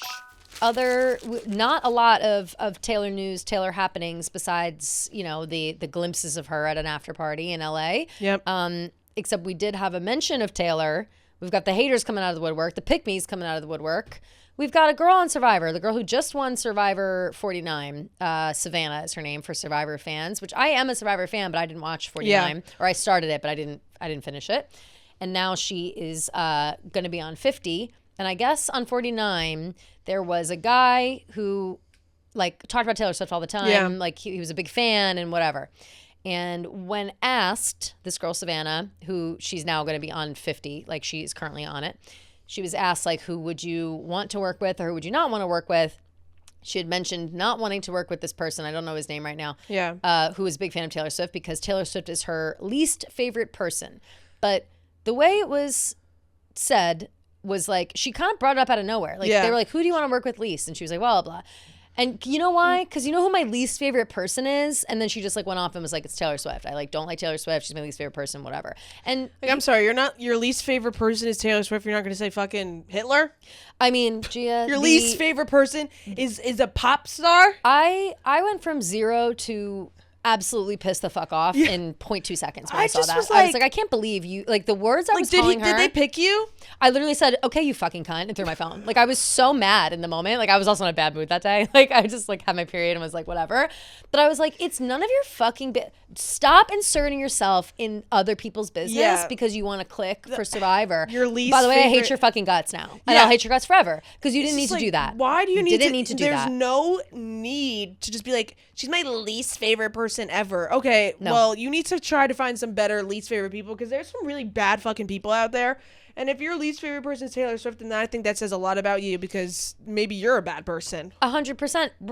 List the reasons why she's your least favorite person. And then she was talking about the fans in general. And I think that the conversation that people need to have with themselves concerning Taylor Swift and whether or not they quote unquote hate her is whether or not they do not like Taylor Swift, the artist and person, or if they do not like the overzealous fans online who come to her defense when she needs it. And I don't necessarily think it's fair to hate either unless you're inserting yourself into it. So she's well, what did you do to make the fans go after 100%. you? Well, she from what we can tell, she just sees this from afar and doesn't like it, whatever. Well, you're about to fucking find out, girl. I don't know what you want to say. Why would you go out of your way to put a target on your back? It's just weird to in be the bitchiest way. Out of all people in life, Taylor Swift's your least favorite person, and you don't even know her. It's just so bitchy. It's so bitchy to do, and there's no need for that. It's so pick me, yeah, it is. Yeah, definition. There's really no need to bring Taylor Swift's name into it for legitimately no reason. To say that she's your least favorite person when you literally don't know her. How could you say that when you don't know her? You don't know her, and if you're annoyed that someone else is is such a big fan that it bothers you, okay, fine. But again, no one told you to answer it that. No one said, pick this guy because of his Taylor Swift obsession and then shit on Taylor Swift in the process. Yeah. There's no need for that. And I just, sorry, Savannah, fuck you. I hate your guts. I'm pretty sure think she might have come to this office even. Oh, really? Yeah, remember when all those Survivor people came in? Maybe. From the last season? Because Tommy knew them because of whatever, because he did his fan thing. Yeah. And a few of them are in here, and they're Barstool fans, and they no. I don't know if she herself was in here. But interesting. If she was, and she was nice to me, well, it's all bad blood Game now. over. It's bad blood now, and I hate your guts. And I hope she will gets never eliminated first in Survivor 50. I hope she doesn't get any rice, and I hope she feels like shit, and I hope she gets a rash from something in the woods, and I hope that she loses in spectacular fashion. I hope everyone conspires behind her back to get her out. See, that's the thing. You know what I hope happens? A Swiftie gets her out? Yeah, that. That's what I But want. also, she's neck and neck. Everybody wants to vote her out. There's a challenge. She's neck and neck. She's about to win it. She's been holding on to a beam for 4.5 hours. Yep. And just as she thinks she's about to win, her hand slipped. Oh, no. She falls to the ground. Last and they place. all vote her out. And then she's gone. Yeah. Yeah. And it's just useful information. She's talking shit about Taylor Swift. Like, if I'm on Survivor now and I know that bitch doesn't like Taylor Swift, I'm doing one of two things. I'm getting together with all the other Swifties and voting her out, or I'm befriending her under false pretenses and collaborating behind her back and getting her out and saying, actually, I've liked Taylor Swift this whole time, and this is for the Swifties. And I want the worst for her on that show. I do. I really do. I just absolutely out of line, completely unnecessary. Yeah, agreed. And it had to be said. We had to bring it up. Yep. One quick aside, non-Taylor related, a funny. We'll give a couple flowers to a Charlie XCX line. Ooh. Charlie was asked if she would do music for a Bond movie, and she basically laughed in their face and said, I think I used too much autotune for that. And I respect the shit out of that. Yeah, you gotta respect Shout out that. Charlie for that. Like she's very funny, and I will give her the credit. Like she's always very funny. Self-aware. Yes. Yeah. She's always been funny. But I gotta say, I don't think I'm built for that. I think I probably sing with too much autotune to do a James Bond. Absolutely. And yeah, I mean, I feel like I honestly, based off the songs I've been hearing for Wuthering Heights, like I could see her doing James Bond, except I feel like it's Ray. Like it's got to be Ray. It's got to be Ray. She's got Bond. Olivia James Dean Bond could do it song. too. Yeah, for sure. Olivia Dean could do it, but Ray is already kind of in Ray's that genre. got that fucking voice, like that like sultry, just like belting voice. That you could slip her right in the 60s. Ray. Yeah. I think she's very much like of that genre. You know what I mean? So cool. Yeah, and I feel like awesome. She has that in the back. I'm surprised not to see her anywhere last night. Was she there?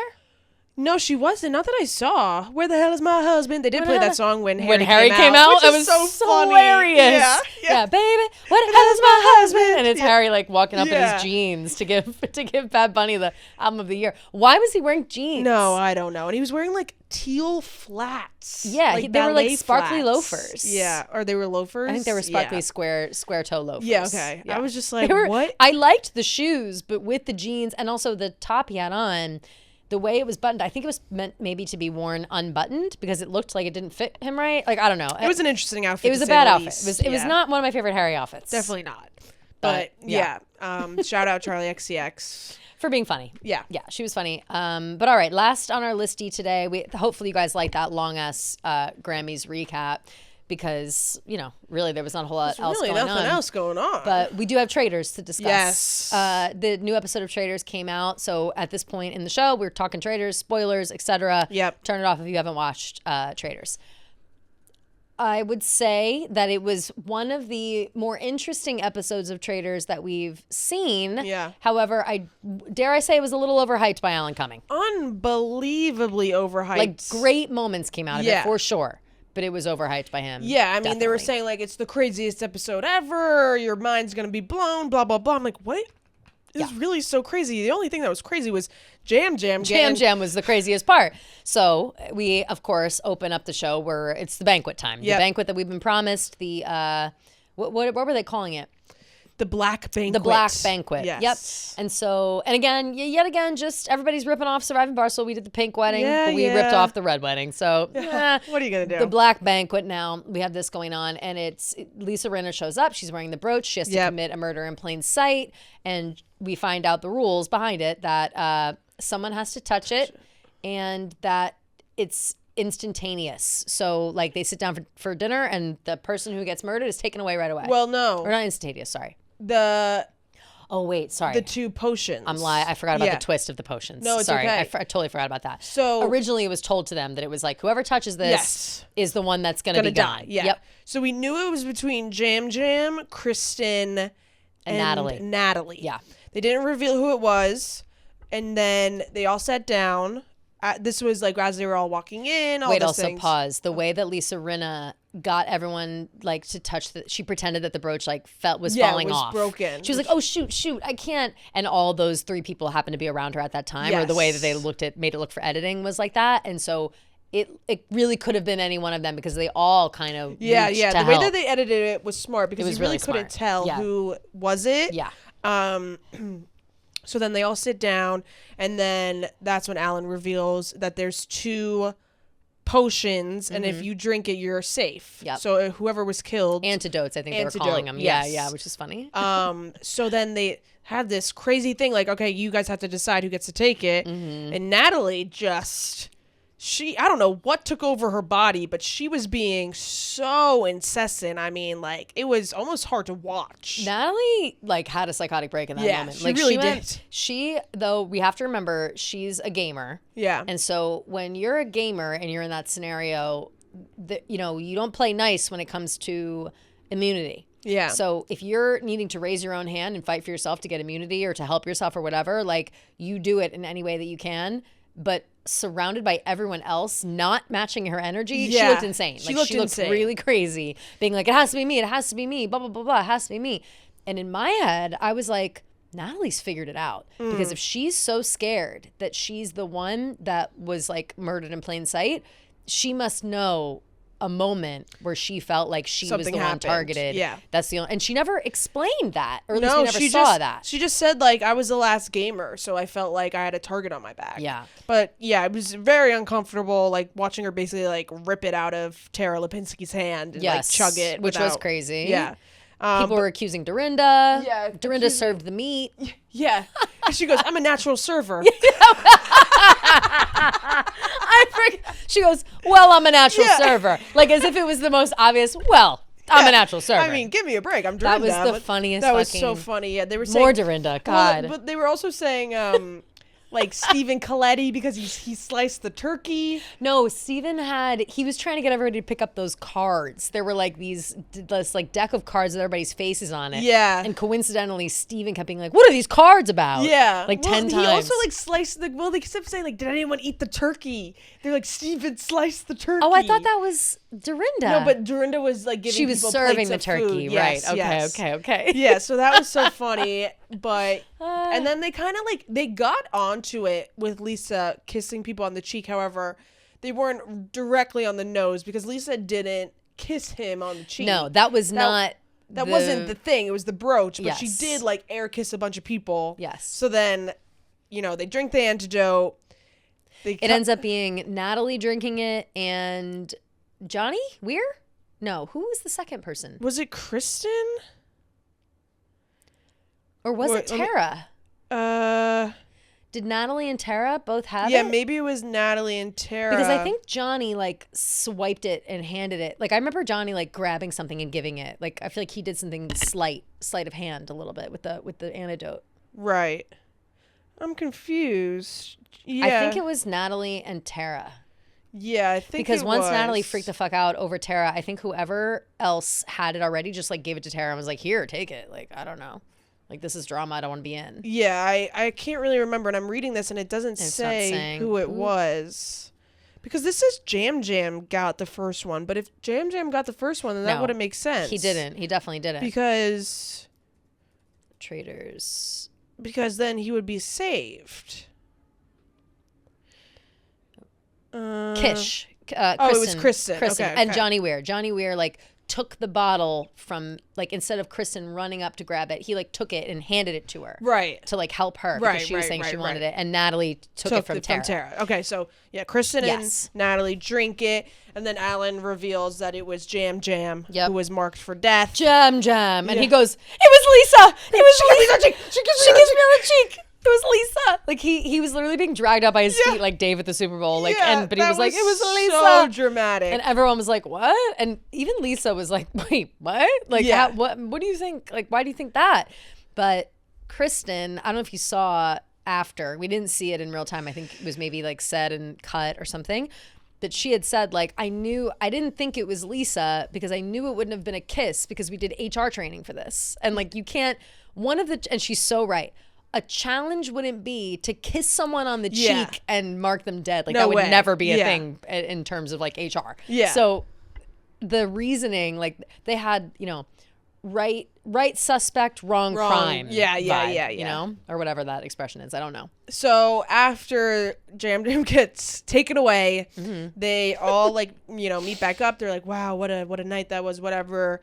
Everybody's sus of Natalie because of the way that she handled her her antidote. Yeah, I thought that was crazy. They thought maybe she was overacting. Okay, yeah. So everybody is sus of Natalie, and then she really doesn't help her case because she slips up in front of Tara and Lisa and says, "We murdered." And no, Tara doesn't really hear it. Lisa's like, "Oh, this is my opportunity." Yep. To have some evidence. It was a really blatant, and she slipped up a few times. Like, it was very Portia. It was exactly what happened to Portia. I was extra surprised that happened from Natalie, knowing, like, she knows that you can't make those mistakes. Yeah. To even get a little bit of heat, and that was an opportunity that Lisa seized. Yeah. So then they do the challenge. I honestly can't even really remember. It was like pulling the gold up. They were like walking up that giant hill and like putting gold, and then I guess like whoever has the most gold in their things has the opportunity to get the dagger. Right. And this was actually interesting. I'm remembering. Yes. And people were putting some gold in other people's things because they knew they didn't have enough themselves. Yes. So they're like, let's help. So like Lisa Rinna dumped all of her gold into Stephen Coletti's thing for some reason. Yeah. Yeah. So then if you get the dagger, you get an extra vote. You get an extra vote. Yep. Yeah. Mm-hmm. You get 2 votes. Right. 2 votes. Yep. So basically it's Rob gets to like guess. So yeah. So whoever had the most gold in their thing was able to have the chance, like, you could pick the dagger out of the card. It was set in front of you, a bunch of cards. Yeah. Because Rob had the most. He had to then figure out who got the dagger out of their cards, and if he guessed correctly, the dagger was his. Yes. But if he didn't, then that person got to keep the dagger. Yeah. But it was very much like a test of lies. Like, he was trying to see who was lying. Yeah. Yeah. So he accurately guessed that Natalie was lying. So he was able to get the dagger. So now he has 2 votes. Totally unfair for Natalie because she's so smitten for him. I know. Like, it was so. Like, it was come on. How are you supposed to lie to him? Just like hand it to him at that point. She's like, no. Yeah. I kind of thought though that Colton may have had it at first for like a half a second, and I'm gonna say this now. Actually, no. I'll wait till after. Okay. Because it's important for what predictions that I think is coming next. Okay. But I want to remember this moment with the daggers as well. Yes. Yeah. Okay.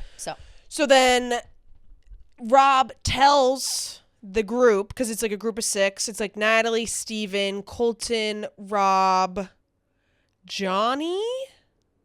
No. No, it wasn't Johnny. Natalie, Steven, Colton, Rob. Oh God, I can't remember who the rest was, to be honest. But it's a group of 6 of them. Yeah. Whoever was the final 6. And Rob reveals to them that he has the dagger. And they're saying that they're going to do a group pact to not tell anyone. Yep. Mark Ballas? Yes. Yeah. Yes. Right? Mark was one of them, 100%. So yes. randomly there. Yeah.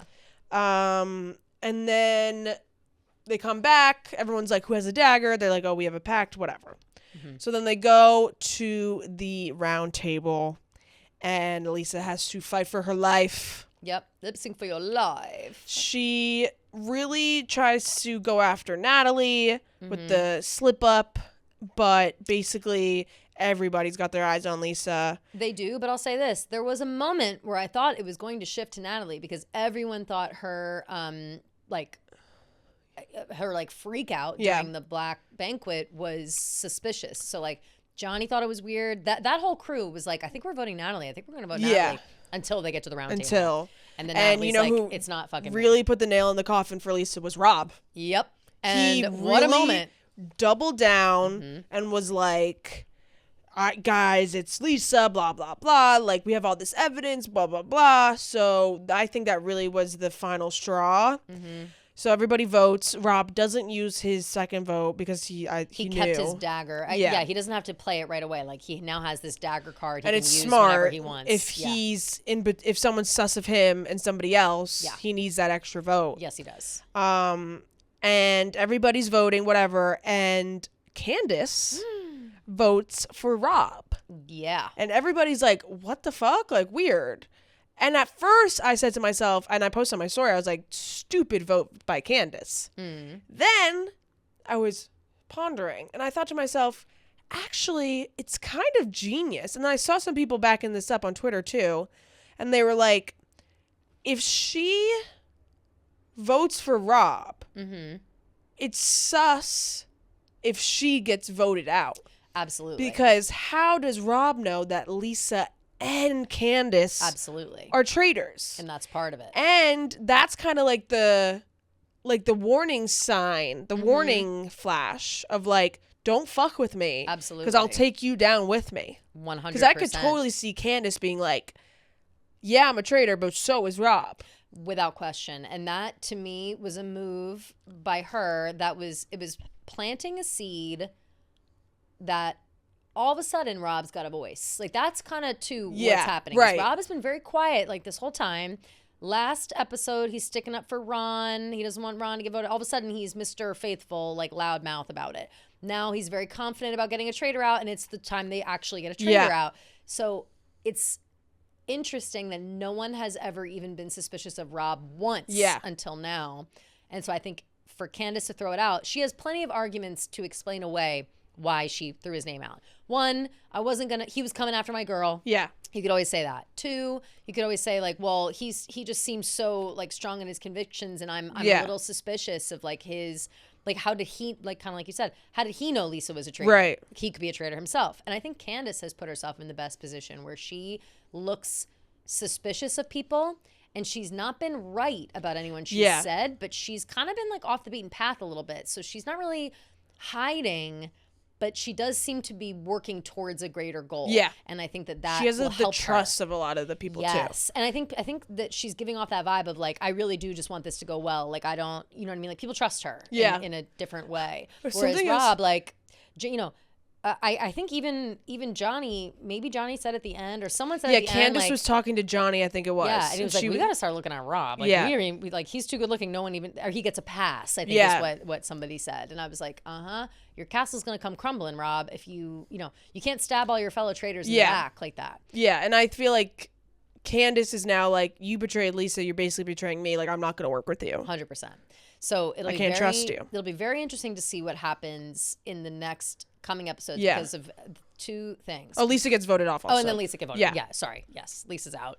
And it was like a good, she's like, I'm the most iconic, most this. That was another thing.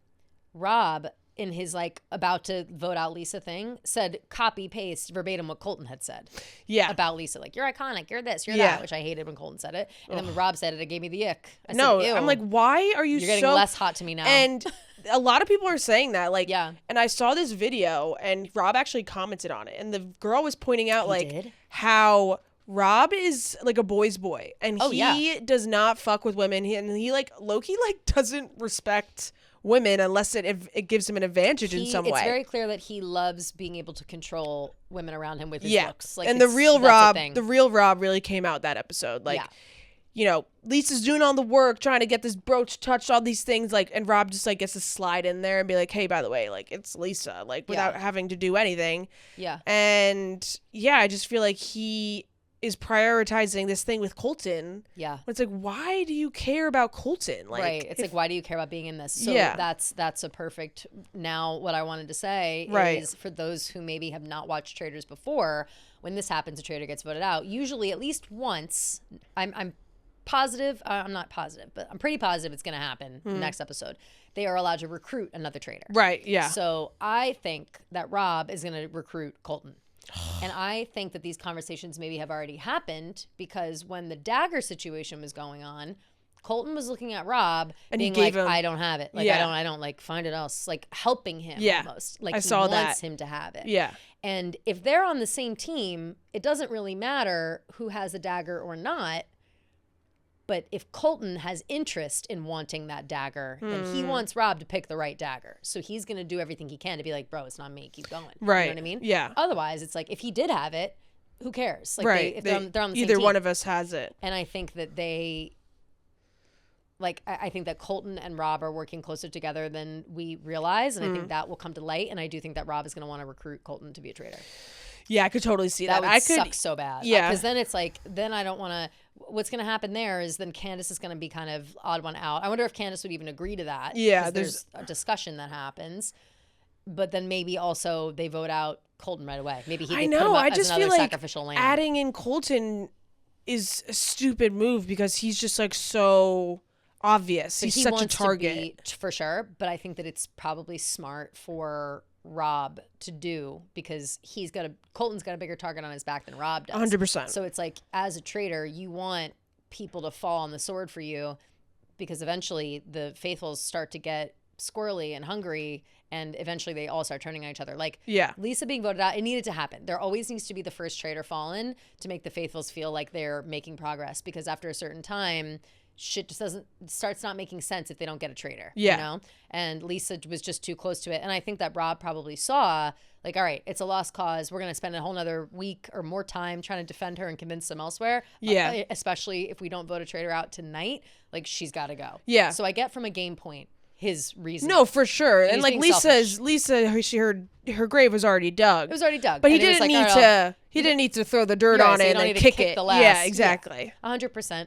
But he's playing for him. Yeah. And the thing with the traitors is that if the traitors win, they split the money amongst themselves. But if there's only one traitor left, it's all for him. Yeah. So I can't imagine, especially now, I can't imagine he's got any sort of loyalty to the other traitors anymore. No, I feel like him and Candace now are definitely going to be like going after each other. For sure. And I think that Candace is probably going to muddy up the water as well for Rob. Yeah. You know yeah. Like, she's not going to go down easy. No. Yeah. Absolutely not. So I'm very curious to see what happens, but that is my prediction. I think that they'll recruit a new traitor, and then it will probably be Colton, unless they really like work it out. And I think they should bring in, like, if they're really, really smart and they want to keep it spread out, they should bring in someone like random. Yeah, like Johnny, or maybe Rob asked like Maura. Maura would be great. Yeah. Oh, God, she'd be a good traitor. I thought that was really funny when Dorinda, like, and she actually made a good point about Maura. She was like, you never say anything until somebody comes at you, and then like you start like going off, whatever. That's a good point. But then then Dorinda spelled her name like so wrong. Morea, she wrote it. Like an eel. Like come on, Dorinda. Eel. You know that's not the correct spelling. Yeah, exactly. No, of course she knows. Fuck. It's hilarious. Dorinda's throwing her weight around. But yeah, she would be a great traitor, and I just feel like picking Colton is just so obvious, but I do understand what you're saying. Like, it's almost better that he's an obvious traitor, and then it takes more slack off their back. If he becomes a traitor, he can then be like, guys, you know at this point that I'm not. Like, you know that I fucking hate the traitors. Like, he's already at the point where he is so hungry for traitors that everyone would believe that he's still just as hungry moving forward. Like, he's never gonna... Like, right, because why would he be so, like, just going for Lisa so hard? Yeah. So I think that... But then that might backfire too, and it could switch up. People be like, why aren't you so bloodthirsty for the traitors all of a sudden because you're a new one? Right. And there are people in the game, I hope, that know the rules enough to know that there will be a recruited traitor. They just need to get their fucking shit together. Like, I like the idea that they had of like banding together and like going for Colton, and then they all just got like poop in their pants and they got scared. It's crazy. It's crazy, but the show is popping off. It's better than ever. I'm loving the season. Really loving it. Very curious. Loving all the twists and turns. Yeah, me too. And I'm oh, by the way, I don't know if we talked about this last time. Traitors putting out the statement like, these are people too. Oh, really? So stop bullying Colton. Maybe don't. He's a person too. Maybe don't fucking put stalker harassers on your show. Like, you don't like all eyes on you at all times, even when you're not accepting of it? Interesting. Wow. Lessons learned. You don't like getting opinions thrown at you that you don't want to hear. You don't want getting criticisms thrown at you, Colton. Interesting. You don't like people judging you when they don't know you? Yeah, judging from afar. Rude. Keeping one eye on you at all times. I just can't stand him. And I just don't know if I'll ever come around on him. No, me neither. I don't think anyone ever will. And if he's a traitor, like, that'll ruin the... Because I love him to win. I don't want him to win. If he becomes a traitor, I don't want the traitors to win. Like, I want them to... Yeah. I would like Rob to also double cross him. Rob would win me back. Right, if he double crosses Colton. Yeah, me too. If he double crosses Colton, he's back in my good graces. Yeah, I agree.